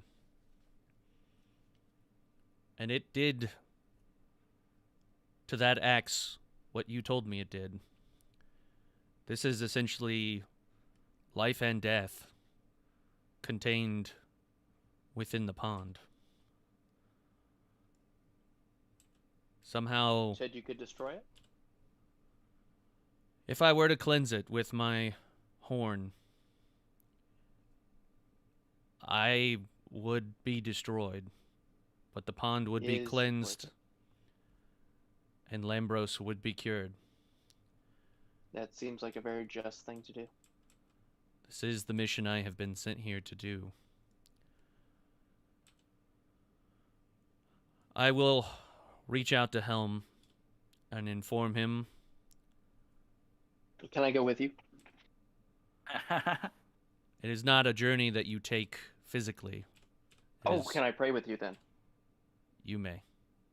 Okay, I'm gonna go over and hold his, just one of his legs. That's probably all I can hold, or maybe a tail or something. So you see he just sort of kneels and bows his do head. I get to touch? I'm gonna hold on to his horn then. I'm gonna grab it with both hands. He says, "You can hold my hoof, but do not touch my horn." Oh, okay. I will hold his hoof. So, Oh, this is fantastic. Billy's finally getting to pray to Helm, guys. As Billy grabs the hoof of the Kieran, and the Kieran puts all of its mental effort into reaching out to Helm to let him know what's going on, there's an eerie quiet that sort of comes over. The wind stops blowing, the trees don't rustle. It's like everything has come to a complete and total standstill. None of you hear Ready anything. myself. You ready yourself, and in your act of readying yourself, even the normal like rustling of your clothes, you notice that they are not making any sound. It's like the entire sound of the world has been shut off. I try to open my entire being to my prayer for Helm. What is your prayer to Helm? Helm, it's me, BB. I know seems like we've gotten off on a rough start here. I've always wanted to hear your voice directly into my life. You know, I only learned about you through the Wizard Coconut. He had some scribbles written down about you, and I saw that you watched over in a lawful duty, and my parents, they couldn't do anything but watch. That's all they could do, and that's how I knew that you were the God for me. And I just thought if I just did in my heart what I thought, was the path that I should have been on, and whatever I chose, that you would guide it. And I know that that's what I think that's been right so far. But I'm willing to let you guide me all the way, Helm. Please guide me and give me your strength. And deliver me from the evil. Give me the willpower to convert my friends, especially Tug, from his ways of doing a blib-do pull-up. Please show me your light and stare into my heart so I may rest forever in your bosom. So as Billy finishes his prayer, the rest of you realize this is your moment of silence to reach out to maybe not even Helm in particular, but any internal thoughts and prayers or that you may have at the moment. So I would just like to go around and see, if you're gonna say prayer to Helm, or if you just have some internal dialogue. Like this is just your internal moment here. So I'm not Helm is not gonna be judging you. Maybe Billy, because Billy's in communion with him right now, but you're totally free. No holds barred or whatever you say isn't gonna affect the play session at this point.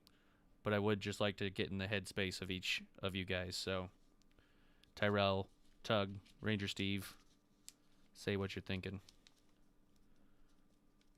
even if it's something simple.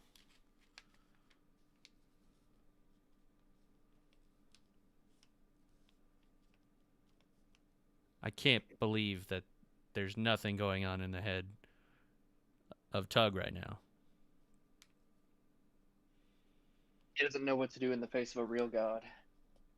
I just didn't want to go first, but I was sitting here thinking, I wonder if I could reach out to the past blib-do pull-up.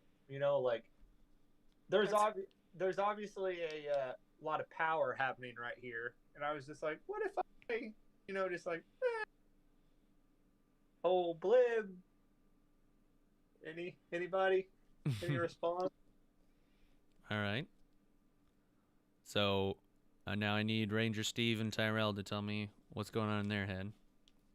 I like that one, though. Tug.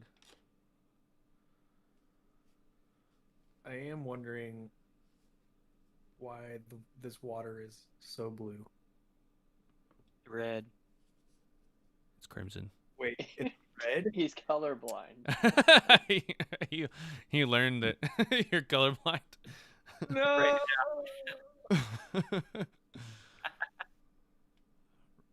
I don't know what the name for red-blue colorblind is, but Beaver.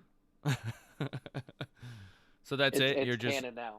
just wondering what color or why it's such a vibrant color. Anything else? That's it. That's all you got. Okay, Ranger Steve, you're up last. I wonder what would happen if I tried to skip a rock across this pond. All right. So, Ranger Steve, in your mind, there's like a bit of a white flash. And in this white flash, you, like your mind's eye, you see yourself pick up like the perfect, most beautiful skipping stone you've ever seen. And you know you're not doing this in the physical world. You know this is like some sort of prophetic vision. And you skip this stone across the pond. And the first skip is beautiful. Good hang time, but not too much. The second skip is good, but not as great. And it almost looks as if the stone is getting smaller and like more worn. And by the third skip, it starts to like flutter in the air a little bit. The stone has become lopsided, where you can see the bottom of the stone is really starting to disappear. And by the fourth and fifth skip, they're barely even two different skips. They're almost one and the same. You see the stone not quite disappear into the water, but almost disappear completely. Like the stone has eroded to nothingness. And another white flash comes, and you realize you're still standing there with Billy holding the Kieran's hoof and everyone else around you. Tug, you have a white flash before your eyes as you are thinking about the past Blib Pulip. You have this sort of like avatar moment where you see this lineage of Blib Pulips, and there's hundreds of them, like more than you can count in All the sight. titties. And they don't all seem to look the same. They're all of varying degrees of Blib Pulip. Like, not all of the ones before you have the helm or the arm. They appear sometimes common in nature, but for the most part, they all are all Kuatoa. But you do see some humanoids here and there, mostly women. Some, humanoid-looking creatures, but not necessarily genasi like you are either. And you see the lifespan sort of these different Blib Pulips that came before you. And you get glimpses of successful ones and unsuccessful ones. And they're all flashing through like this insane slideshow, using the full life of each and every one of these Blib Pulips. Not necessarily from start to finish, but from when they became Blib Pulip to when they stopped becoming Blib Pulip. And you finally reach the end of this slideshow, and you just see the perfect image of Blib Pulip. It matches the image that I have as your character card exactly.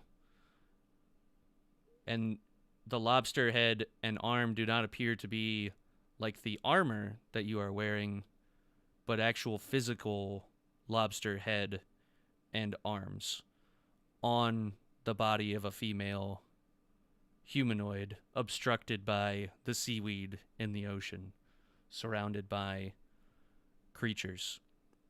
And you see this Blib Pulip, the Blib Pulip, turn to you, and through the eyes you see shine white stars. And when you look into the eyes, the second flash comes, and you are standing back with your friends around the pond. Tyrell, you see have colors. a flash in your eyes, Oh no. and you realize that you may be colorblind.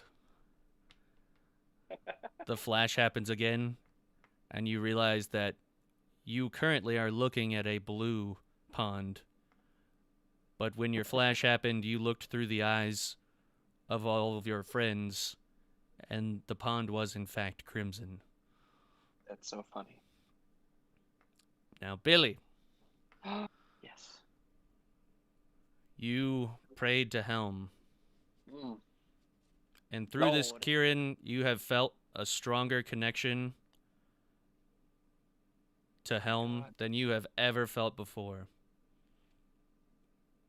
You feel as though he didn't even have to speak to you, but he spoke to you through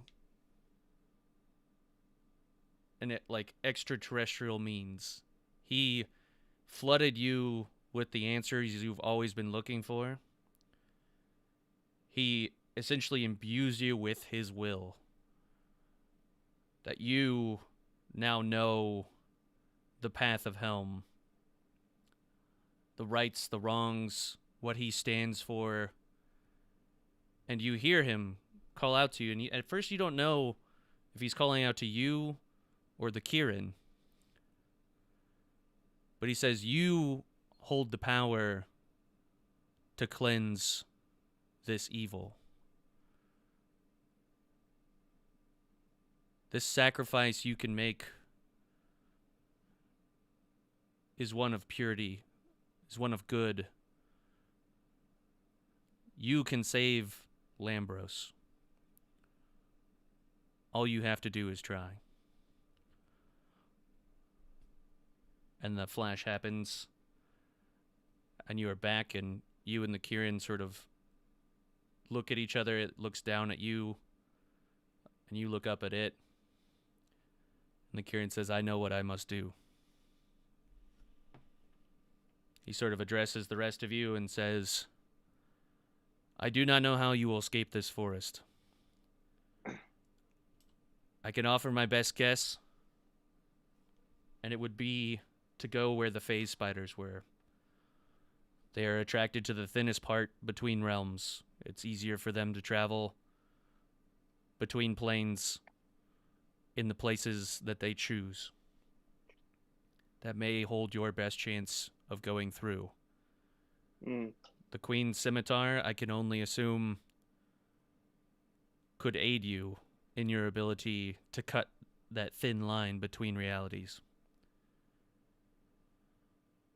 I'm gonna reach into my pocket, pull out my sending stone, toss it to Ranger Steve, and I'm gonna go jump into the pool and give everyone a deuces. Ooh. All right, give me an acrobatics check. All right. You just like trip.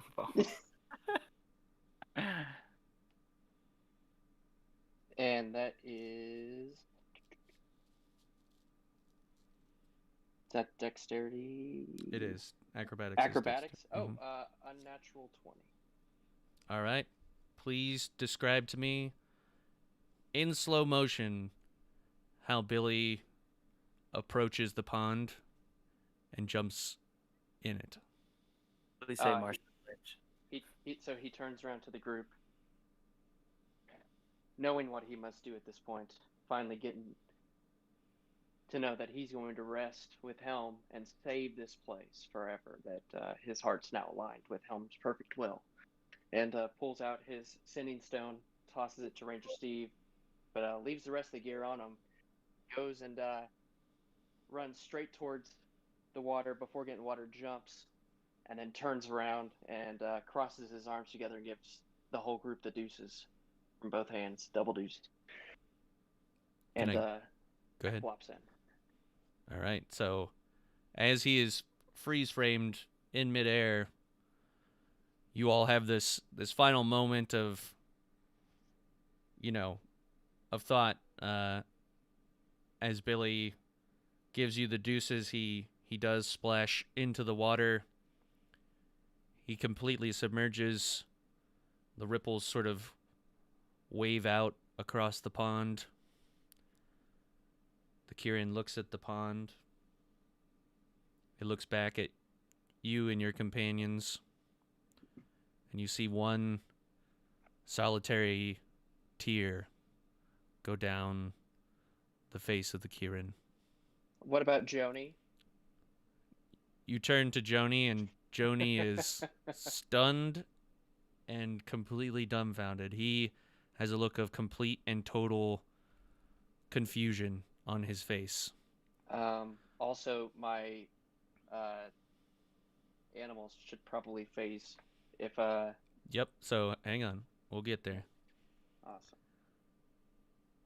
So you turn, yes, to see Billy's creatures as they sort of Back to the Future fade out of existence into nothingness. The tear falls from the Kieran's sort of jawline, touches the ground. It nods to you and then proceeds to touch its horn to the pond.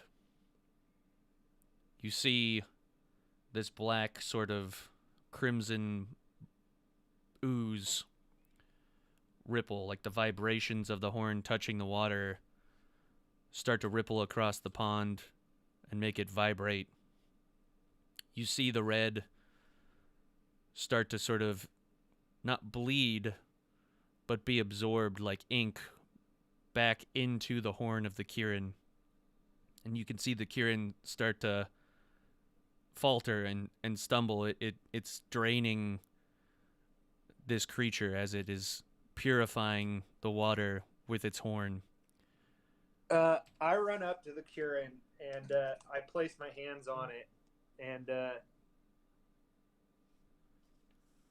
Go ahead and roll Constitution saving throw for me.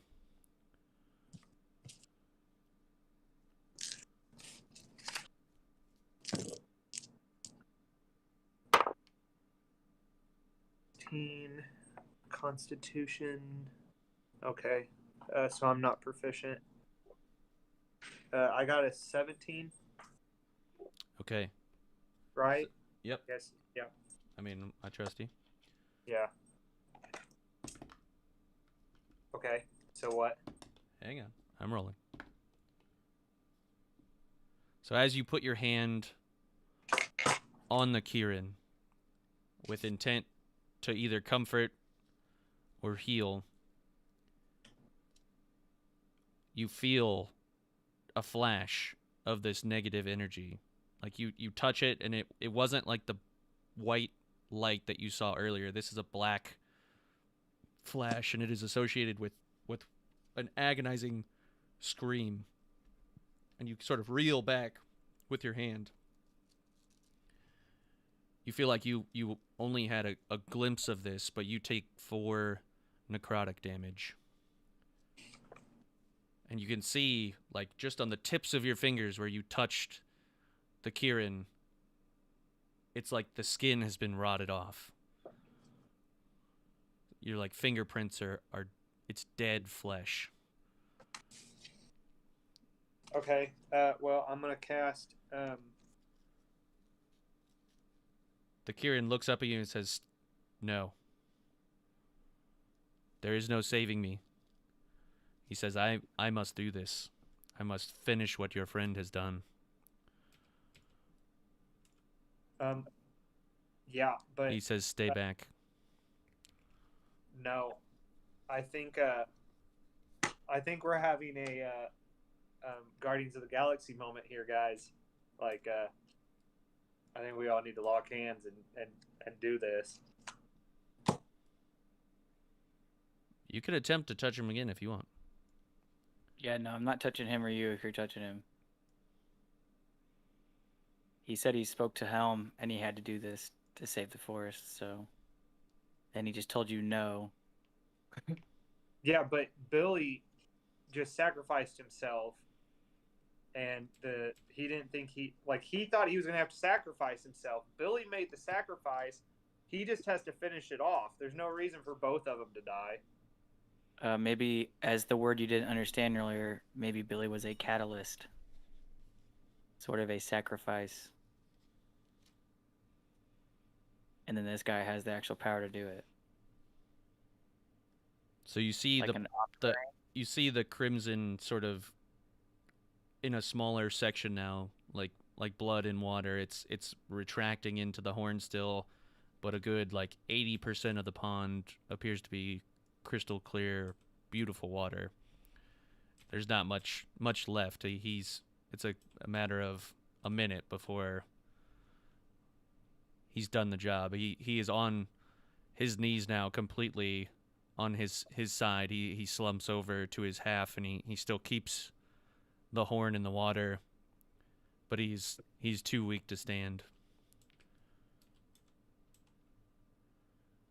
The red blood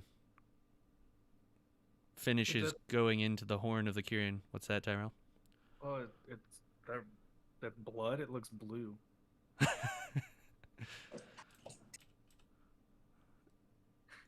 Does anybody look at Tyrell about the color?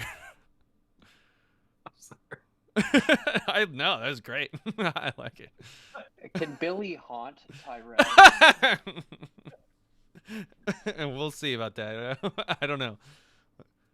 But as the last drops recede into the horn of the Kirin, you see the body of the Kirin start to wither into nothing.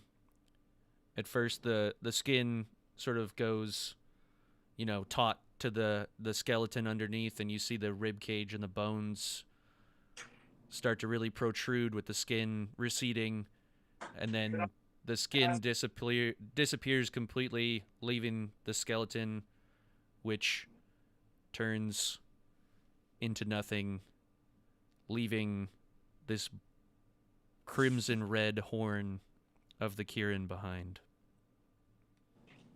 Mm. And you can see where the horn is lying on sort of the pond exterior,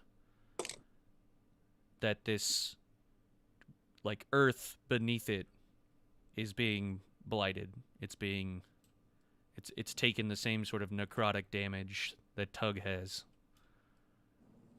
So it's clearly emanating whatever it is. This thing has become the focused energy.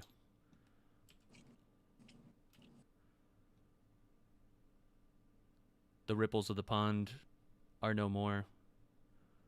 You do not see anything in the pond. The pond is crystal clear, surface all the way across. You can see to the bottom with just a perfectly nice pebble bed. Your friend Billy is gone. The Kirin is gone. And you're I'd left like to go standing there. and like kick that like royal blue horn thing. Okay. And, like, have it with my foot a little bit to make sure it's not. Give me a Constitution saving throw. Why don't you poke it with a stick?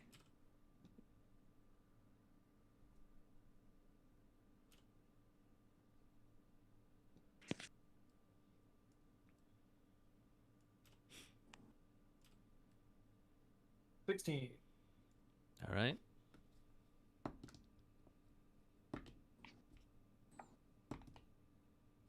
So as you kick it just with the toe of your shoe, you have a brief flash, like a black flash in your eyes. It's like a moment of pain. You feel this connection, and you especially, being a Shadar Kai and of elven descent, essentially, you get this flash of pain. It's almost as if you, for a moment, are Corellin himself at the moment that Grumsh struck him with his axe. You just feel this intense, sharp pain, and then just as quickly as it appeared, you hear the cry of pain. The black flash happens again, and you take 9 points of necrotic damage. Oh, necrotic, huh? Mm-hmm. Maybe resistant. So then take half. Yeah. Okay. Ow!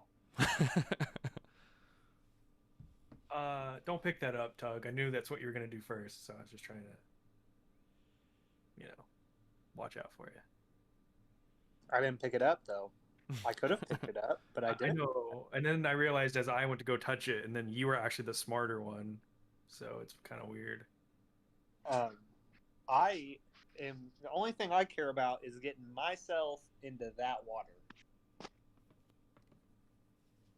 we think it's all okay now? I'm going. What if it's like fully like immersed with Billy's soul, and he literally can haunt us forever. Billy will haunt me forever, no matter what happens. Good point. All right. Ooh, All right, Tug. You raise hell. enter the water, and you've been in some fine water, but the only thing even remotely close to this water would have been the time that you encountered the nymph in the forest in her pond. But even still, the water of that pond is nowhere near the quality of what you are currently standing in. This is some high quality H2O. Excellent line. Oh, you guys know what that one comes from? You just hear Joni from the side say, Gatorade.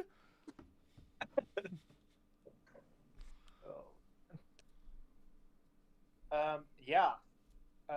Like this water's so pure, it heals me. Oh, does it? It heals you? That's what I'm seeing. I'm just telling you.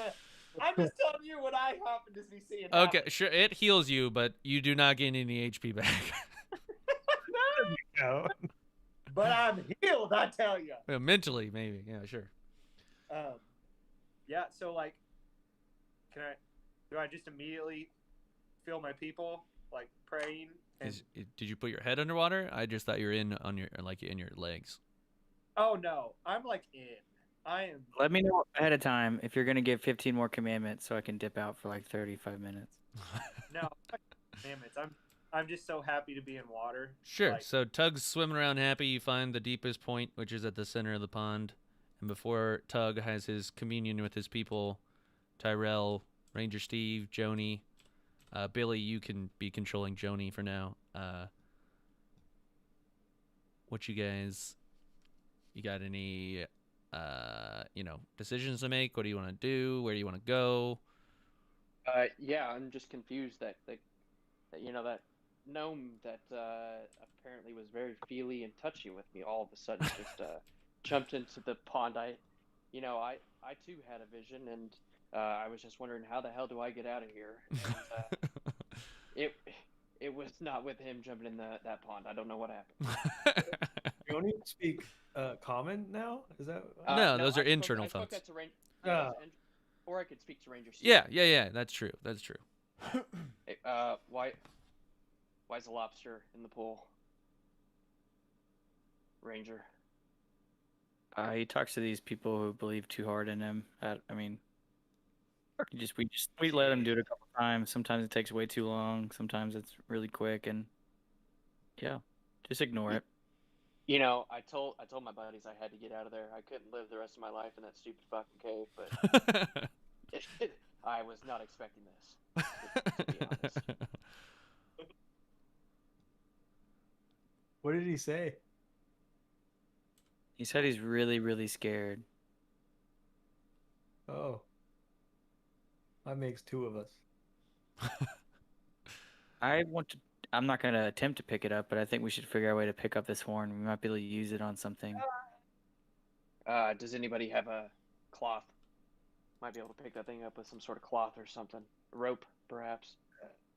As I'm like backstroking across the Just spitting the water into the air. Yeah. pretty much. I'm like, if only someone had mage hand, but he picks too many things up, so I'm just continuing. Are you going to carry it for the rest of our campaign? Is that your idea with your mage hand? No. You just asked about picking it up. Pick it up and put it in a jar. Could we, there's a basket that was made earlier. Could we put it in that? Scoop it up with that, perhaps? As I hold the basket up, I'm swimming with my egg. You Seriously, think I to don't get yourself, this fucking maybe guy. I shouldn't submerge the egg. Yeah, probably smart. Can I bring the egg back to Ranger? Sure. So yeah. Your you- turn. Joni's going to take a few steps back. He does not like the lobster guy. Tyrell, is there anything you want to fill in your companions about when you kicked that thing, or you know? Oh yeah. So guy, don't touch it. I think it needs to stay in this realm. I was thinking maybe more what you saw. Yeah, guy, I really don't think you should go near it. It's a bad idea. So we are we good? We clear? Yeah. I All right. Mr. Unicorn was a bad, so Well, if you guys Alright. don't want to proceed with escaping the forest, then Tug's gonna go commune with his people. Yeah, we can just go swim. That sounds fun.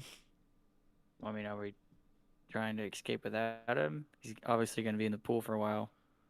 I mean, I don't I'm think he just. I I mean, don't think he jumped in clean off.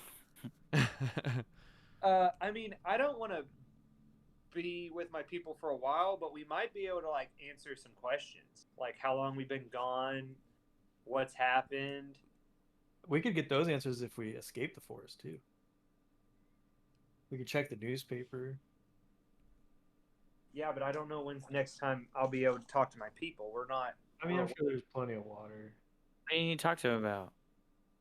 I need he to just check. he just told you he could get a glimpse into if he can communicate with them, what he can discern from, you know, maybe time has passed or something. Like you don't know the outside world right now, and he is your only tether to that. So I mean, if you had questions that, you know, his people could answer, you could probably say, "Hey, Tug, ask them this or that." Or you guys could, Oh, yeah. just wait to go out of the forest and find for yourselves. Maybe nothing has changed. Maybe, I mean, this is the, you know, initial path you were on. At least you think it is. So,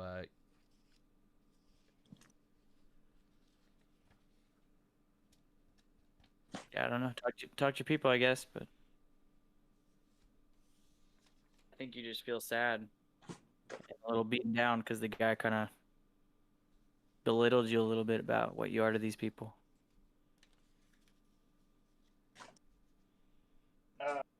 Oh, he beat me down. He just told me that the more they believe in me, the more of a god I become to them. So, and I had visions of thousands of Blibdu pull-ups who came before me.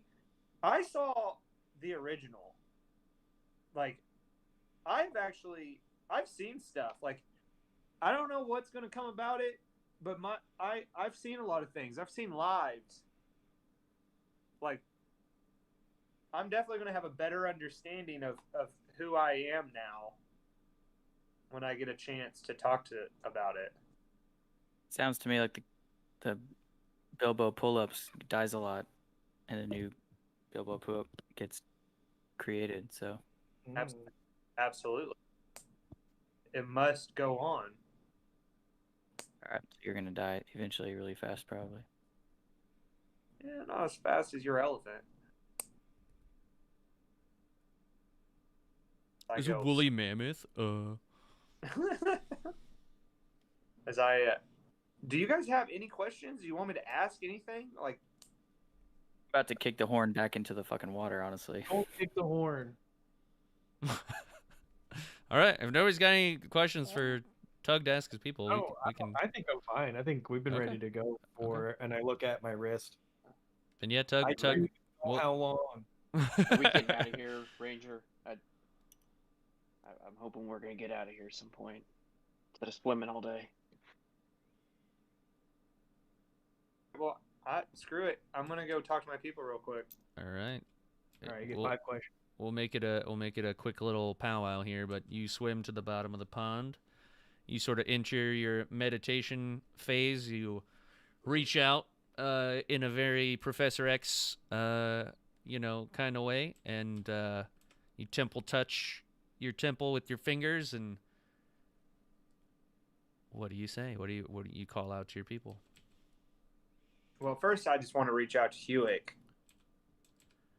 Immediately, without hesitation, he says, "Yes, my lord. Hewick, I'm my here." My child, how long has it been since our last communication? A day, no more. A day, no more. That is wonderful to hear. How has your day been? Excellent, my lord. Are the new commandments working out? Or have you put things in place? As of yesterday, things have been put in place, and our people are already adjusting to the new life. Arrangements have been made in all the commandments that you deemed new and omitted from the old. Awesome. I'm just glad to hear it. I'm glad everyone's doing good. I had a quick moment. I wanted to reach out. Are you well, my lord? Do you need assistance? Well,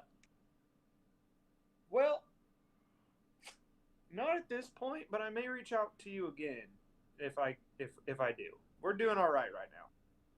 Very well. Just so, but I do need to get back to the people. But I'm just gonna give a quick shout to all of my people. Is there? Oh wait, no, I got a quick question. I meant to ask this earlier. Yes, my lord. Has there been any newcomers? Have anybody heard about our little town and school? Has anybody?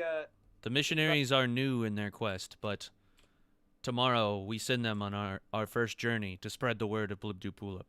Yeah, I know that, but I'm just saying, like, but the missionaries are hopefully to bring in quite a few people. But has anyone else just bystanders? So No, my lord, not yet. I do That's think all right. these missionaries will yield results, though. More to the Awesome. name of Blibdoopulip. Awesome.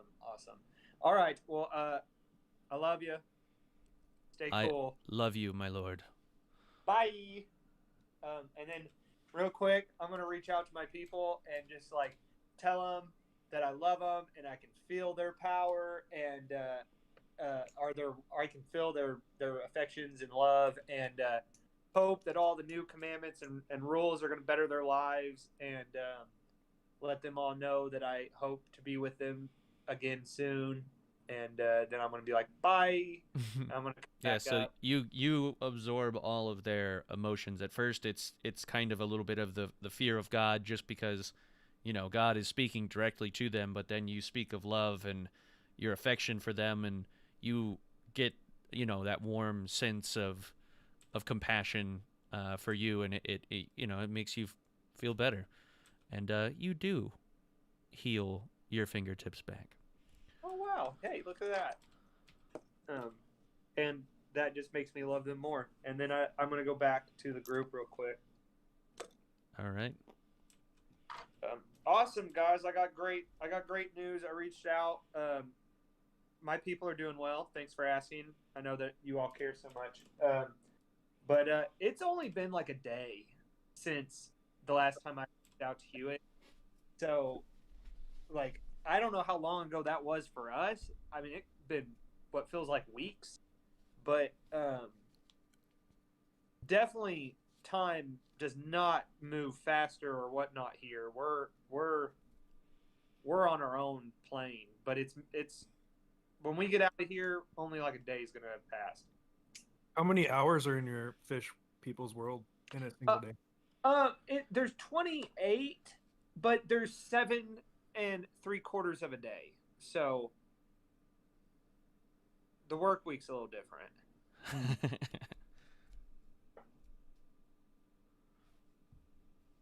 All right.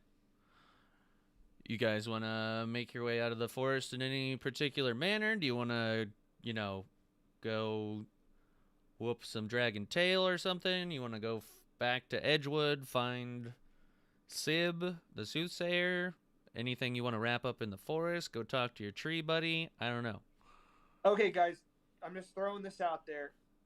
I feel like we should go back to the dragon lair that had the dragon in it and then walk off the trail to the other dimensions, to the dimension that was like really old and vacant, and take a peek and see if the dragon has died with all of its gold or whatnot, and see if there's anything in there that we could scavenge up. I'm just throwing that out there. If not, let's get the fuck out. However you want to get the fuck out.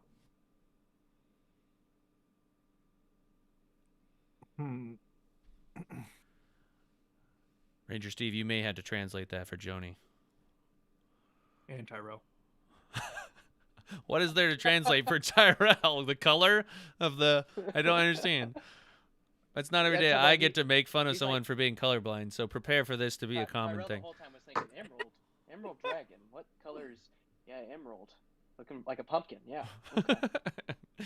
You guys mean that dragon's not orange? We're talking about an emerald dragon? Is it emerald? Isn't it? Doesn't look like that? Yeah. Did I hear him say dragon? That word's pretty close.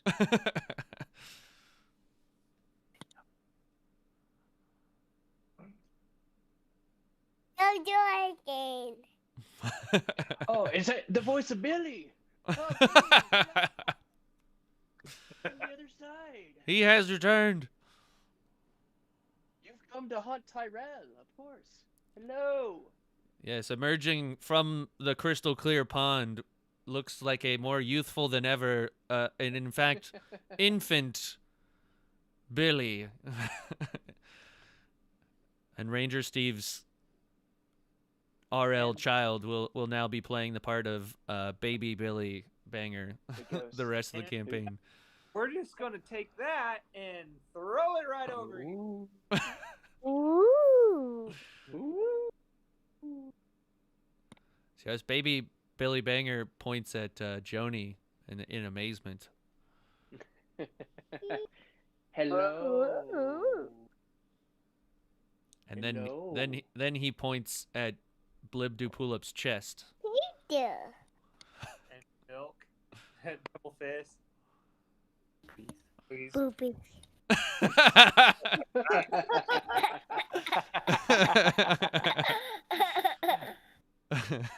Boobies.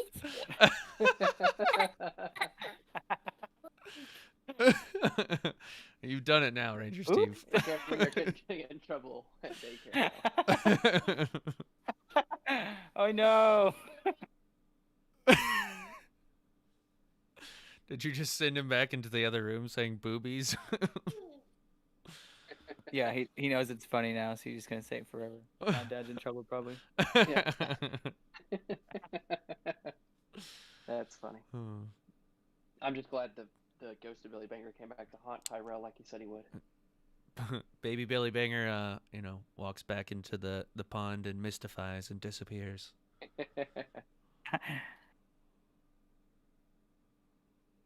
But anytime the Cameron, ghost did of Billy you hear comes any back of what Josh was saying?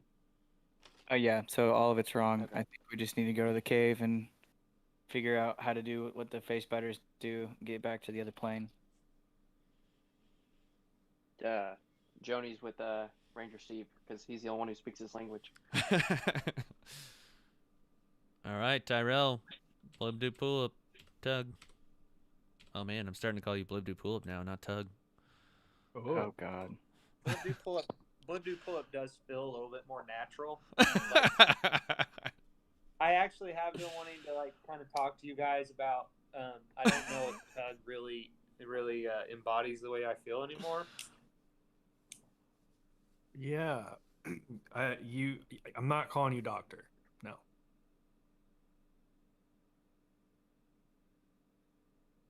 I don't. What? I never wanted to be called doctor. Oh, well, that's good. All right. Like Dr. so- Zoidberg, is that what you were getting at? No, it was a clearly missed joke about people who are doctors want to be called. Oh. Anyway, Is Zoidberg a doctor though? I thought he was. maybe. Okay. He's Dr. Zoidberg. Yeah, he is. Anyway, But is it Dr. period Zoidberg, or is it just, Man, I wish I would have thought about that instead of bye. That would have been hilarious. maybe next time. great. So, I'd like to crab walk out of the out of the water. Oh yeah, just sideways Again, with your Joni's gonna claws. step back again behind Ranger Steve this time. I'm gonna step back behind him. You guys have never seen Tug move in this fashion, but you're starting to be concerned that he now wants to be called Blibdu Pulip and then just crab shuffled out of the pond. Well, and I feel like he is kind of a strong word. Like, Oh yeah, I need to get the pronouns right. So is it? Are you changed then? Is it? Are you a she them? Someone's Is echoing. it a her she? I mean, It's Ranger Steve is echoing. I mean, after that swim and feeling the healing love of all my people, I mean, let's just ride out that he is kind of a strong word right now. Okay, so looking to transfer to them, but then maybe someday she her, right? Yeah, I mean, Okay. my people could grow on me some more, so I'm definitely feeling the trend. And after my visions, I'm definitely feeling the transformations. Sure. I started to ask if I could call you like Ed Man, but I guess no more man. Call you what? Red Man. But you're saying Because you're You're blue and 'Cause he's playing colorblind. off of his This is gonna be a thing now. I love it. I got it. I knew exactly what we were talking about that So did time. I. Like this entire time you've accepted I'm blue, so you couldn't just start calling me Red Man. No. You of all people should understand how this works. If you are calling him blue and what he sees is blue, it still matches up for him. Are you describing my own colorblindness to me? yes. Yes. He has always known blue to be that color. Yeah, I mean that it checks out. Like I wouldn't all of a sudden call him red. Or Right. even any comments I've made this whole session make no sense. At my point. Let's not get into it. Whatever the case. Good joke, Tyrell. Continue. Let's go. All right, where are you going? And I look at the other guys. Ranger Steve can't get lost. I'm all. All right, Ranger Steve leading the pack. Where are we going, Ranger Steve? Back to the trail, trying to find the cave again. All right. Wait, you are we heading off? Aren't you guys gonna? In Kobolds, we always say a final farewell for those who have died. We lost that unicorn and the little gnome guy. Oh yeah, I can't understand you. So never mind. What's he grumbling about? And so, Ranger Steve. Joni's gonna take a knee and he's going to lift out his arms as the kobold do and look towards the sky, and that's how he honors the fallen. Like that, yes. I got you covered.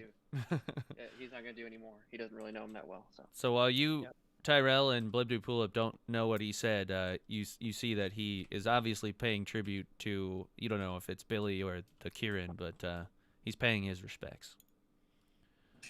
Oh, we can't just leave this fucking horn here. Don't touch the horn. So, don't do it. Okay, good. I want to pick up some dirt and put it in my hand and just kind of blow it towards the water, and that's how traditionally my lineage that I just created up in my mind. Yes. Pay our respects. So you in that fashion, you know, say that he has returned to the earth. And yet I'm giving the earth back to the water. It makes sense. Mm-hmm. No. Yeah, there's definitely some life cycle going on there. Circle of- Mhm. Yeah. Does anybody have a jar? Like, No. are we just gonna leave the horn here? Are we all just good with leaving the horn? I think it's for the balance of the society. Okay, whatever. We'll leave it. I'm not gonna argue with everyone. I mean, I definitely know. Indifferent. I just don't want. I mean, I'm indifferent. Can I have like Ranger? Did you ever take the egg, or is it just still sitting there on the side of the water? I'm gonna hand the egg back to you. Okay. Be careful. All right. Let's go to the cave. All right. Ranger Steve, you're leading the way then. Okay. Joni and Tyrell are the only two to pay respects to Billy and the Kieran. The horn remains behind. You know, because you don't get lost, that you go back the way you came, you go past the column,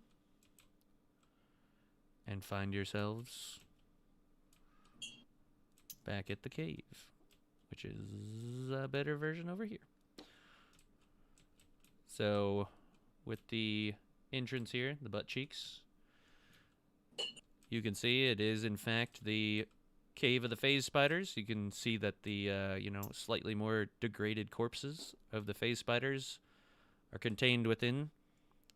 The ice and water and everything that had been previously on the inside has melted. The floor is now mushy. The tendrils of the mushrooms and the fungi are still kicking around, but in a lesser capacity since you've trudged through it before. So you can descend deeper into the cave, or however you want to proceed. There are two paths, one to your left and one to your right. The right is where you have traveled before. The left is the sort of blocked passage with more of the fungi. Ranger Steve can go no wrong direction, so I'm following. I just need to We're know in a cave now. I just need to know the intent of where you are going. I think we need to get back to where the spider bitch was at, and then use the scimitar or whatever it was. All right. So you continue around Somehow. the path to the right. You know that you continue again around the path to the right, and you find yourselves in the open cavern with the four large fungi. Whoa, where did... You're just dead. No. So you find yourselves in the open cavern. You see the slain body of, the Spider Queen laying there. And the webs up above. Joni's gonna take a few steps back. I've already set the egg in the bag of holding down Uh-huh. and pulled the sword out, and I'm extending it out to Ranger Steve. You're gonna fight Ranger Steve? No, I'm handing him the sword. All right, I'll take it. All right. What you gonna do? Where you gonna go with it? What you gonna... I'm gonna carve the outline of the tunnel, I guess, from where we came in with it. Mm-hmm. I don't know what to do with it, but kind of make like a doorway from the tunnel we just came through Sure. onto the stone or whatever it's made out of. All right.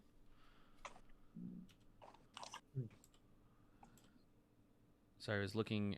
You're carving it into the stone beneath you, or... So the door we came into to get to the big room, Okay. I just want to trace the outline of that door with the sword. Gotcha. So like the archway that you came in. Yeah. Okay. And you're just gonna do the top, or you're gonna do the top and then the bottom kind of thing? Yeah, connect at the bottom. Yeah, make like a connected Sure. portal to walk through, hopefully, maybe. So the moment you sort of stick the blade in one side of the gateway and you can sort of run it up, you can see the blade isn't met with any resistance of the actual stone itself. You expected it to, feel it cut or something, but it enters the stone and you can tell it has just phased through it, and you sort of fish the blade around in the stone until you feel what feels like a thread, and you kind of run the thread and it sort of meets with a little bit of resistance, but then you feel it cut and you cut through the thread, and that cut sort of splits open the stone, and there's like this tear, this wound that's been rendered in the reality that you contain, and you can see through this portal that you've opened to the other plane, and you can see in the cave where the owlbear's head resided. You sort of look through and you realize that this is the place that you obtained the owlbear egg back for when you first entered the forest. Is the tear large enough to walk or crawl through? You kind of have to, you know, squeeze through, like step up and through it. But you know, the tear itself, while it seems strange, the physical space on the other side seems very tangible and safe, like the one you are currently residing in. Cool. Yep. I'm gonna hop up in there. All right. So you walk through the tear, and you can see. Joni follows Ranger Steve. All right. Joni follows right through. I've done grabbed my basket with the egg, and I'm booking it. I'm going right through. You hop on through. Tyrell, you can see that the like seams on the edge are starting to like reattach itself, like strand by strand, almost like a wound healing. So I should hurry up. Essentially, it's closing, yes. All right, I'm walking over there. You're over Closer.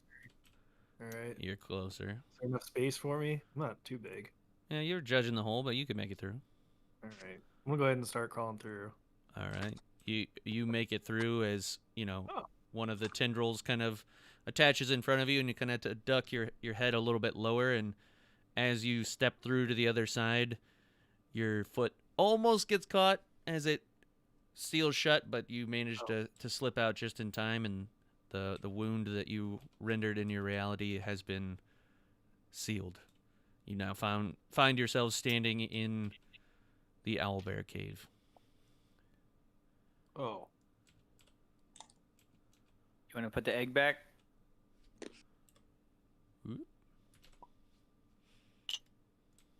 It's up to you guys. You Oh, guys said sure. you guys said you wanted to keep it. I guess he wouldn't be checking up on us anymore. I mean, he's dead. He's a mystical creature who came from the world of the gods. I'm gonna not assume he's dead.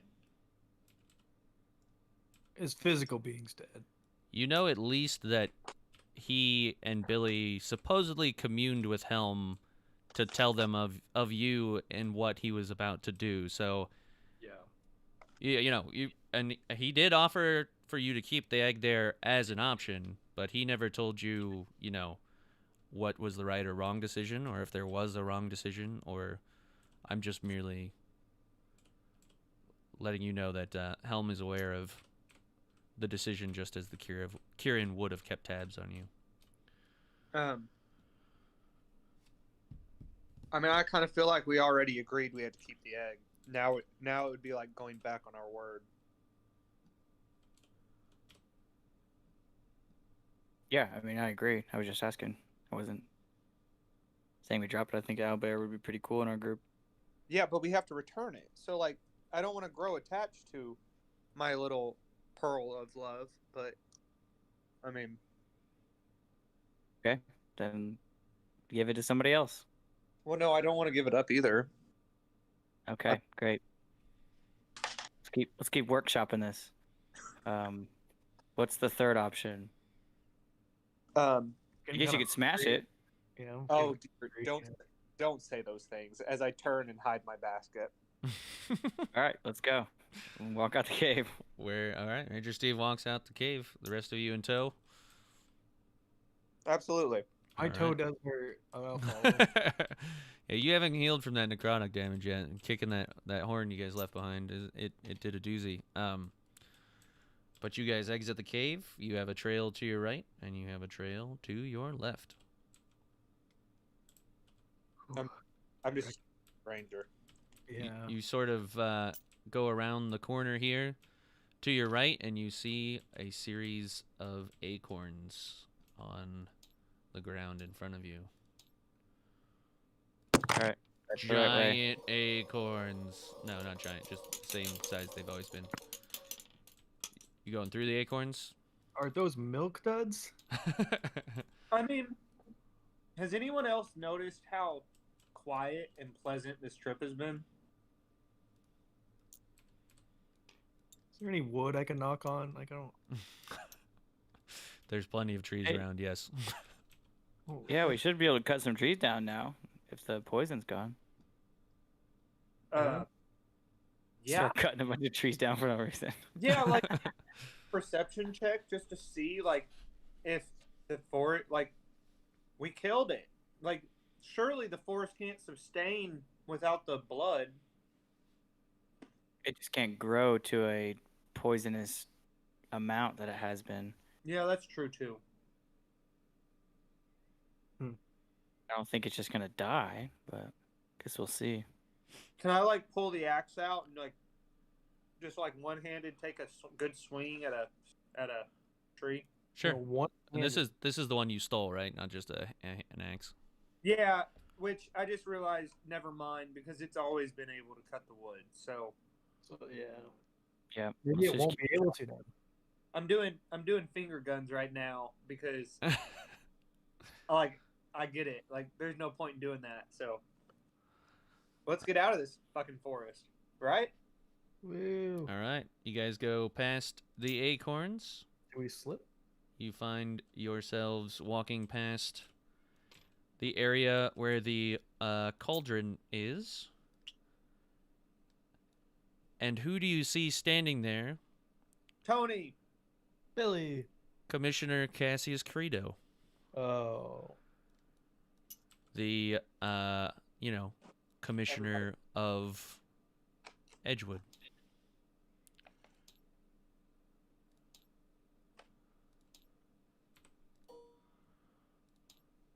He says, "Hey, what you guys doing here is, I thought she's just left in the forest." Who is this? Commissioner Caldwell, whatever his name was? Cassius Credo? You guys don't recognize me? Commissioner Cassius Credo. We met just like 2 days ago before you went in the forest. Yeah. Yeah, Yeah. we've been through some shit. You We see got- from behind the stump a child that you can only assume from the village sort of peeks out. She was hiding from behind the stump. Tyrell, you noticed that this was the same girl that kicked you in the leg in town when you guys were waiting to meet with Commissioner Cassius Credo. Oh, okay. I was wondering if it was like someone who was like not conceived yet, like they were born and been grown up as Nope. we've been in. Nope. Yeah. This So, was just the like, girl that came up and kicked you in the leg. we got things to see, places to be. So yeah. Alright, well don't let me stop you. Bye. Okay, yeah. What? What's he doing with that child and next to that stump? Who is this man, Ranger? What's your little dragon friend talking about there? He's just kind of wondering who you are and why that little girl's over there by that stump. Oh yeah, we were playing hide and seek and I found her. Okay. Does Ranger Steve translate for me? Ranger- Yeah, let's just assume from here on out you Okay. can just, yeah. Oh, Okay. you need. Does she look afraid? Does she look like terrified of him? She looks about as afraid of you as she does of him. She, I don't trust him.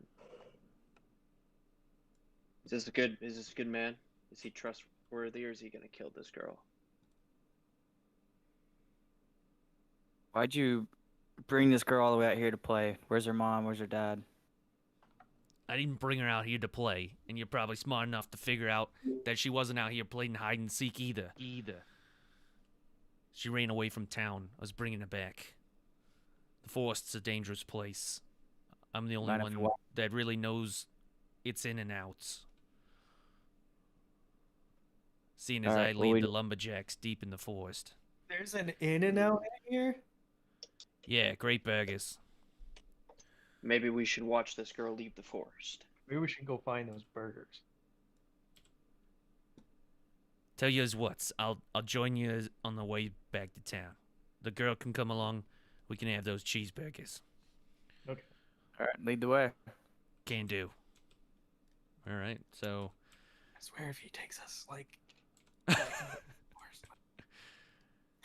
you guys head out onto the trail, come across the obelisk. He doesn't even give it a second look, walks right past. You guys continue down the trail. We don't see Tony. You don't see Tony. Yeah, he's just not there. And no, he's just creepily staring from the inside of the forest. You guys walk out what appears to be for the first time in a long time, and you are met with the burning peak of Ember Peak. You have made it out of Lambros Forest. Oh, pull up, finally. And this is where we're going to end tonight's session. Yeah, it feels like it's been at least 3 days. But yes, before you is not another forest, not another 12 gnome wide trail, no bends, no dragons, no creatures. It is just the ever burning Ember Peak in the fading sunlight as the world begins to get dark. Thank you for not killing us. You guys worked your own way out of that. Yeah, thanks, guys. I didn't think that was possible. I didn't think to try anything. I was like, this is not going to work. I was like, 100%. Uh-oh, Ranger Steve. Tony is... Okay, I thought you guys were going to be conjoined at the hip there for a while. I was 100% convinced I was going to have to suicide bomb that thing. Well, in the end, you kind of did.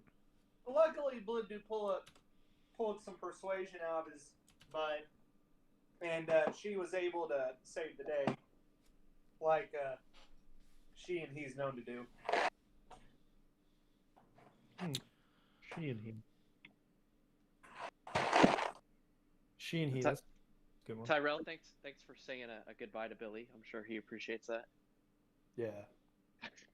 Thought it was only proper.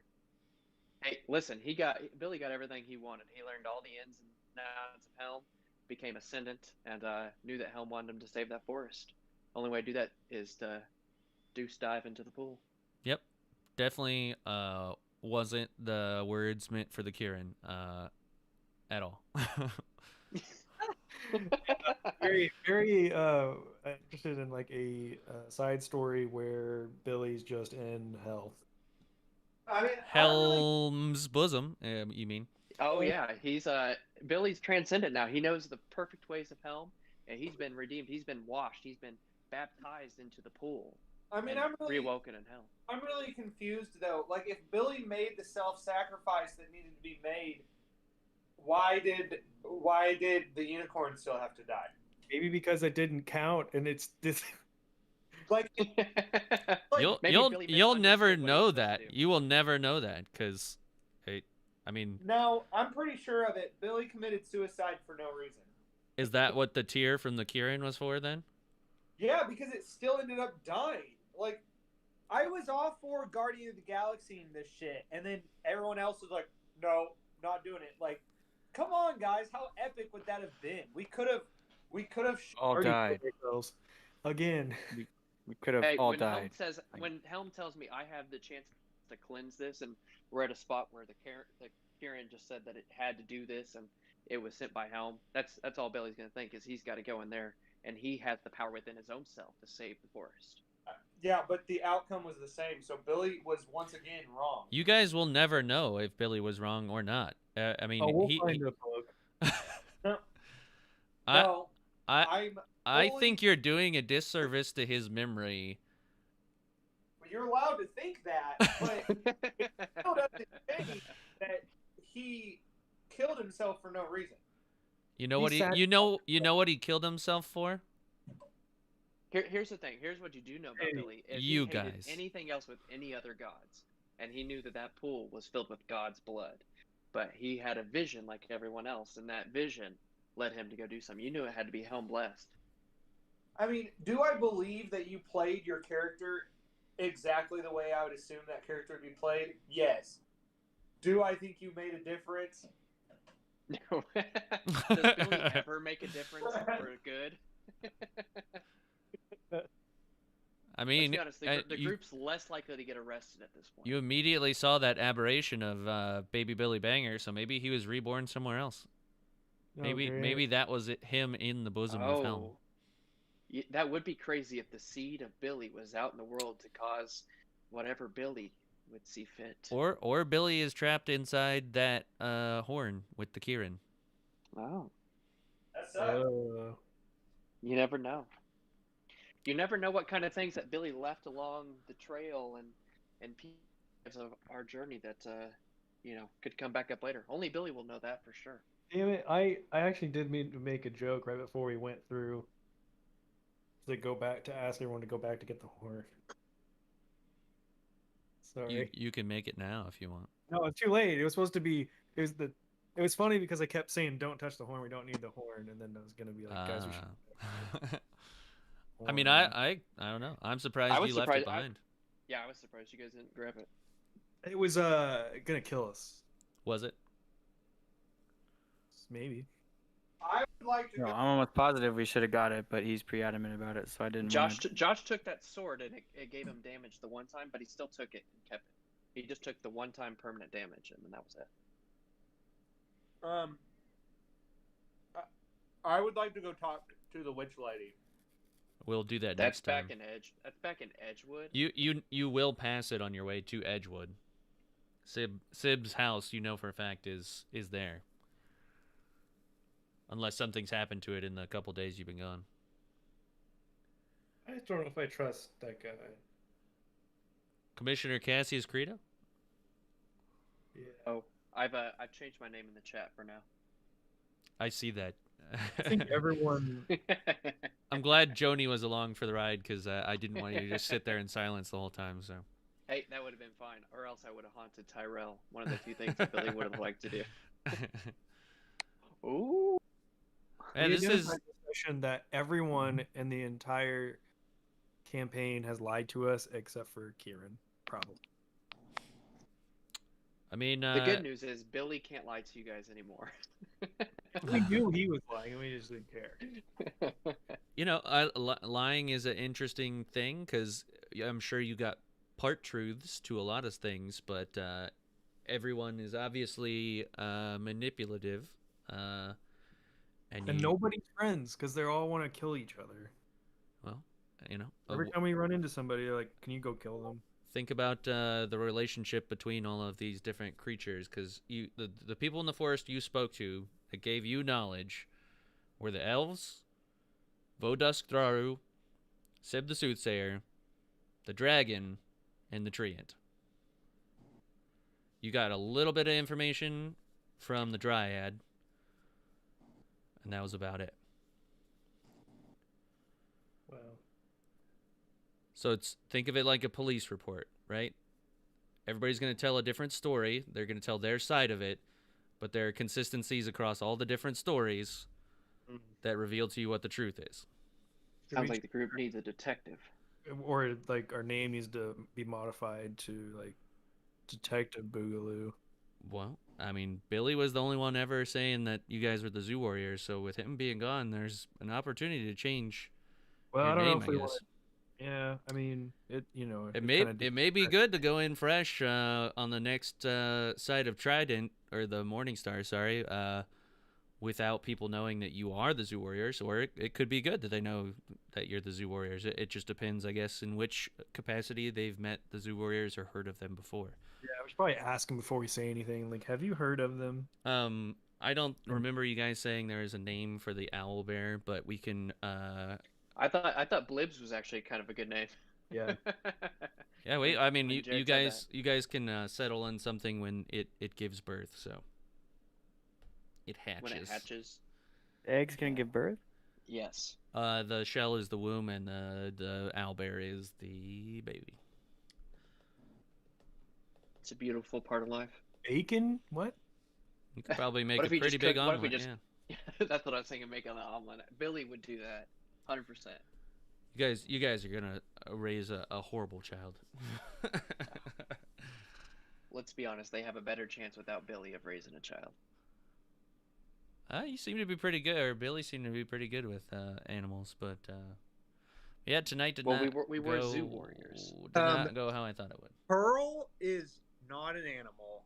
Oh, Pearl is its name, huh? It's the egg's name. But Oh, once the egg is hatched, it'll have a new name, just kind of like how Microsoft does its projects and then releases them with dumb names. sure. But anything else you guys got for me tonight? I Any was questions? not expecting that ending for Billy. No, I thought I would die in a battle against the Kieran. So I had Billy met his ultimate. I had a bunch of stuff, a bunch of possibilities planned out, avenues for how things would shake out. There's even one where the Emerald Dragon was gonna come and fight the Kieran for you, so you guys could escape and go get Vodust Daru, but you guys happened to be on the plane that he did not occupy, so. Oh, thank God. Oh, or did he like miss his flight? Yes. All right. So how were we supposed to? How would you think that we would have defeated that Kieran? So you could have run away. You could have used the Iron Flask. See, we checked our inventory. Josh should have had the Iron Flask in his inventory. You could have used the Phase Sword at any point in the forest to cut your way through to another dimension. You could have. How would the Iron Flask have done anything? You could have trapped him inside of it. Why do I have? I don't have an Iron Flask. You guys do, because you trapped the will-o-wisp inside of it. Exactly, but I don't have it. Who has it? So we trapped the will-o-wisp. That would have been back at a point. Would your dad still have been here when we did that? He would have, but I do not recall that he took the will-o-wisp. Well, I don't have the Iron. Was Sierra still around at that point? She was, and she's the only person I would have thought, if you didn't have it, had it. So Josh wrote down that he did not have it. Okay, so but I took that out. And I am sorry I didn't clarify, but I assumed that off of your shopping list, if you guys had obtained it, obviously if we dropped any of the players, you guys would still be in possession of those items. Oh no, we didn't write down any of their items that they had. You know what? We don't even know what they had. But yeah. I did find a list of items, and Iron Flask was not I gave it, or whoever. I didn't have it, is what I'm getting at. I think Sierra or Adam may have had it. Okay. It still would have been tough to pull off, because the Kieran has legendary reaction. So if he fails a check 3 times in a day, he has the ability to just be like, no, I succeeded that check. Also, you guys all lost your bardic inspiration. You never had to use it, so it's gone forever now. Also, Billy is happy in the fact that he died where no one else could get his possessions. That is something I always hoped for Billy. That if he died, nobody else would get it. But I mean, you guys could have, which you kind of did this, but not like you could have just given yourselves over to Helm wholeheartedly. Atoned for all of your sins. Yeah. Yep. Like, I think the one who needed to do that did that. So I'd say Billy made his peace with Helm and understood all the ways there at the end. And he did not atone for any of his sins, though. He didn't have to apologize. Helm forgave him a long time ago and told him that his crimes didn't matter. I even had a song about why his crimes didn't matter, but Billy can no longer sing that. So. It was by R. Kelly. Aw. You'll have to. The ghost of Billy Banger will have to perform it for us sometime. It had to do with Nagatomi Plaza. That's the only reason I brought it up. I think I explained to the Karen why he wasn't involved with anything. So those days are done. You all right, Cameron? You seem frustrated tonight. No. You're not Pretty, okay? He's not. I mean, No, I'm fine. Yeah. I mean, it's not a no. You do seem frustrated tonight. Oh, no, was just ready to get out of the forest, I guess. But Well, you're a guess what? ranger. You're supposed to love the forest. Yeah, I've learned to hate this specific forest a lot. But other None of my- forests, you're open to that, or you're just kind of like I'm completely open to that. I couldn't do any of the. That's why this ranger is broken. It's dumb. Like I couldn't use any of the abilities because they're like such basic abilities for like really easy campaigns in D&D. So like all the stuff that's cool about forests and a ranger, not applicable at all in this forest. I mean, you could have spoken to creatures, but yeah, I mean, they would have been limited to their knowledge, Intelligence. Yeah. You They would have never been like lost your sense of direction as far as what came next on the trail, but as to what you guys were trapped in. So, and this, like, if you that strip of paper that I gave you guys, right? So it's front and back, it's mirrored. So, if you take that and you twist it into The shape of the obelisk that was on there.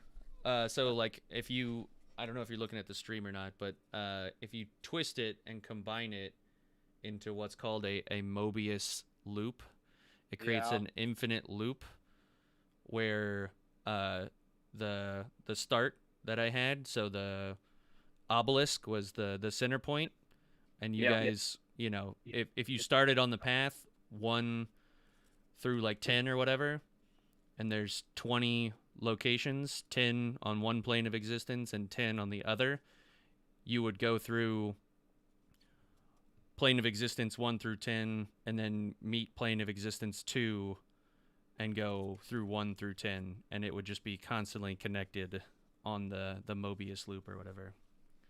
So was your way of us getting out most likely just walking through like one of the edges where like the loop would take us out? So there, like I said, there were a couple places, and I I hinted that just naturally by you guys going through the forest, and when you came across the same locations eventually, that was your first kind of indicator that, oh, something's being repeated or it's connected. But then you started to discover that these locations were different, which was also a hint that somehow this was the same but different. You ran into the phase spiders, which obviously hint that there is, they're shifting between, phasing between something, one plane of existence to another. And then the phase scimitar, I don't know if I made a big enough deal out of it, but I put it in the hands of the boss and described that it was, not of a singular realm or whatever. And then just the fact that, you guys were in mirrored places, but them being completely different. It just was, if somebody had come up with a creative enough way to escape the Mobius loop, but my plan was always for you guys to come across the sword and essentially cut your way through the forest. Because with the phase scimitar, you could have cut anywhere in that forest and just teleported essentially from one plane of existence to the other. So if you were in the Dragon's Lair and you were in Vodusk Daru's side and you were in the vault and you cut with the sword in the vault, you would find yourself in the treasure room of the dragon, essentially. Oh, that would have been nice. all right, let's do that next time. We're never coming back to the forest ever again. I mean, I don't know. Ranger Steve said he wanted to go back into the forest. That's what I just heard him say. I mean, I suggested it, and no, everyone was like, "We're not going to the dragon." You also, you suggested, but I don't think your plan was to use the sword to cut your way. No, absolutely not. But I mean, I still did suggest it. Yeah. So. Yeah, who's to say the dragon wouldn't just be like, I hear you guys fumbling around. I see you guys don't have crystals in And, your like- chest again. Yeah, I mean, so not dimension. The plane that the Emerald Dragon was on is not the plane that you've occupied previously. So like the Morning Star you've been living in and have gone through up until you entered Lambros, that's the one you're back in now. The one you encountered the dragon in, that is a different plane of existence. So it was possible for you guys to leave your plane of existence and then wind up in a different, version of Morningstar, but you guys went back through on the specific side. So Well, that's good. Isn't Because it? think how Josh good, would never made it back to his Kuatoa then. They Well, would think have had their how own Blibdu pull-up. think how confusing it would have been for there to be 2 Blibdu pull-ups. how do you know there's even a Blibdu pull-up in the other plane of existence? Because I was still able to talk to Hewick, and by the law of multiple universes, Hewick would still be the name of whoever was leading the people, and he would not know I'm not the same god. So How do you know? How do you know your mental tether to them doesn't transcend planes? because I am Blibdu pull-up, Oh, that's how. Well, exactly. Like it could. That's right. But he's literally making that a fact. Like that was a thing because he did it. So Anyways, I don't want to go back in that orange forest. I'm good. Oh. It's funny, but the struggle's real. You don't understand. You say stuff and everyone looks at you like you're stupid. It's not as bad as Tyrell's colorblindness, though. No. But the struggle is real. That's pretty rough. What made you think it was blue in the first place? He wasn't listening. he wasn't paying attention. Yeah. Yep. And then when I looked on the screen as I was hearing like the context being you're about to be asked a question, I was like, the water is blue. I see blue water in this, not in front of us, but I see blue water. I'm gonna say water is blue. Billy was sacrificing himself, and that wasn't enough to keep you entertained? Mostly. Nothing can please Tyrell. Details are hard. I'm sure that was said very clearly, but it just went right through my brain. I will say, since I've been doing the visual representation stuff, I find myself not being as descriptive or skipping past some of that, and I don't know which way was better for you guys. The problem with the visual representation one is I'm kind of limited by the tools and the time that I have to, create every single environment that you guys are going to be in. Sometimes just seeing, like, even if we're just on a blank table and it's just like, hey, you guys are in combat, and here's the monsters. This one goes down. That's super helpful to see. And then, like, if you just have, like, even just like a square, and you say that this square is this building, this square is this building, like the pillars, like the fact that they were just like cones, like that helped out. It's like, hey, we went to this one, this one, this one. All right, well, we need to go down on the screen. I think I'm on the other end where I'd say you should quit your job and just make very detailed full art everything. Oh no, 100% agree. Sure, yeah. If you can find a way to pay me to do that, pay his mortgage and ask YouTube. Yeah. I'll get on that. Hit that like hey and YouTube, hit that like and subscribe. the first promo we've had. Dreams don't come true by just wishing. It's a good says the Genasi. motto. Yeah, yep. You freaking genie. Hey. I still have never met my father. What is that? Why would anybody care about that? Someone who never met their father. I mean, it's kind of a big deal in the development of a young Genasi's life, but Well, you've pretty much given up all of that to become Blibdu. So Yeah, what does your Genasi part or anything with a Chaos Mage have to do with who you are now? okay, listen, Chaos Mage does not mean what we thought it was. Like, as I've played this game and get a better understanding, Chaos Mage does not mean you're chaotic. It just means that you don't have good control of your magic. Your magic, you could be a healer Chaos Mage, but that still doesn't mean that you have good control of your magic. Like, I haven't seen you use magic in like Well, he doesn't since have good. before the forest, or I think the last time you used it, the unicorn appeared. He casts Spare the Dying all the time. yeah, I don't know what you're talking Yeah, about. on Tony. Oh, I man, that's bring the worst. like, what are you talking about? I do one of the most astounding things ever, and you guys don't even like. You don't even like give it any second thought. I bring the dead. Paramedics. We're Granted, like, granted, and I'm just saying this so you understand the limitations of Spare the Dying as opposed to True Resurrection. Yes. Spare the Dying, you have gotten to everyone before their final death save. Like, Yes, I understand that. I understand that, but they're still dead. They're still. so death saves, they're in the throes of death. They are like bleeding out essentially. If they were to fail all 3 of their death saves before you got to cast Spare the Dying on them, they would not be resurrected. You would need a resurrection spell to do that. But I mean, I understand that, but go talk to any of them, and they thought they were dead.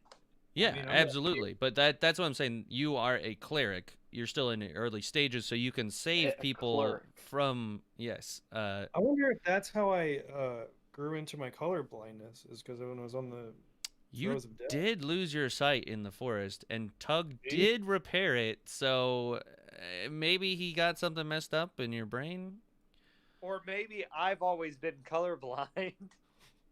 and you just fixed things the way that you knew they were. I can only fix things the way that I perceive them. This has taken on a life of its own. I mean, but it makes sense. It's logical. It does. It does. I like that idea. That's why when Tug, saved his vision after, the encounter with the nymph, that's what happened. So am I That's pretty really red? Maybe just your blib do pull up eyes is like you see infrared. Do lobsters see infrared? What do lobsters probably just they don't. I don't know. I gotta Google that. I'm already at it, man. Like, already.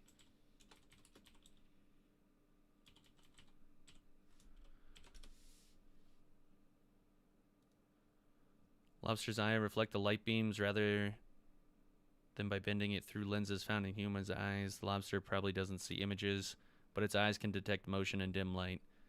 Bright light. Lobster's probably blind.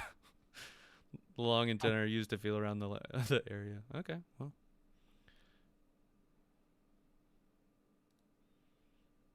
Can lobsters see through walls? Why is that a question on Google? Because you just Googled, do lobsters have infrared vision? Yeah, but infrared doesn't mean you see through walls. Yes, it does. That's why you have infrared cameras. You can see through a wall. Good God.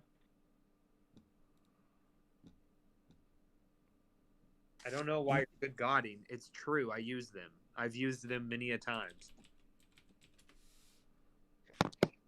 Is that why you're colorblind? No, but we use them all the time. Construction. She's about to just walk out of the forest and just say peace to the group and just be gone forever. I guess in my mind though, like if you shot an infrared camera at a wall, it would, pick up the heat signature of like the wall, but if someone was standing behind it, I don't think it's like you'd have to have a super powerful one to pick up. It depends on the setting of it, and yes, you are correct. Like they would need to they would have to have pushed if they were leaning on the wall, you would definitely be able to see it. But if they weren't and they're just standing on the other side of the wall, it would have to be one of these extremely high dollar cameras. Mm-hmm. But they use infrared all the time to see through things, especially when you're in concrete, when you're trying to figure out if there's stuff that was put under the slab. You can use it to find water and electricity. Yeah. Because the wires are hot, and you've got to adjust the strength for the depth of the concrete, and it's the same way with like radar. They can use radar too, but it's pretty expensive. Before we get deeper into infrared and radar, everybody say your goodbyes. I'm gonna end the stream. Any good. any final ghostly words from Billy Banger before?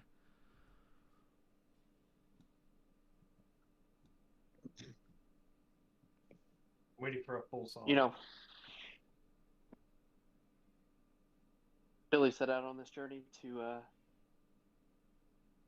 just try to make the world a better place, find friends, and make it a world that he loved, not necessarily a world that everyone else would love. And he And, never found friends, and he never found love. Don't tread on his final words. Let him finish his sentence.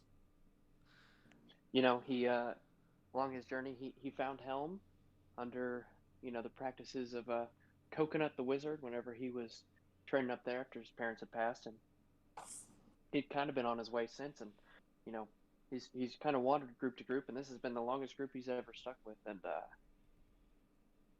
he's done some chaotic things along the way, some stuff that people might question, but he always tried to be a man of the group, even if it had to be going a little bit crazy, a little bit out there. But when your God tells you you gotta do something epic right here, the only thing you can think of is I'm gonna dive in this pool. So he was happy to have that. I'm sure now Billy is resting peacefully in the bosom of Helm forever in all of his days. It's quite the epitaph. R.I.P. Billy. R.I.P. dog. Goodbye, Billy. And he is happy that if he had to go out, nobody got his stuff. He would not have been happy if people walk around with his stuff. Very good. Very good.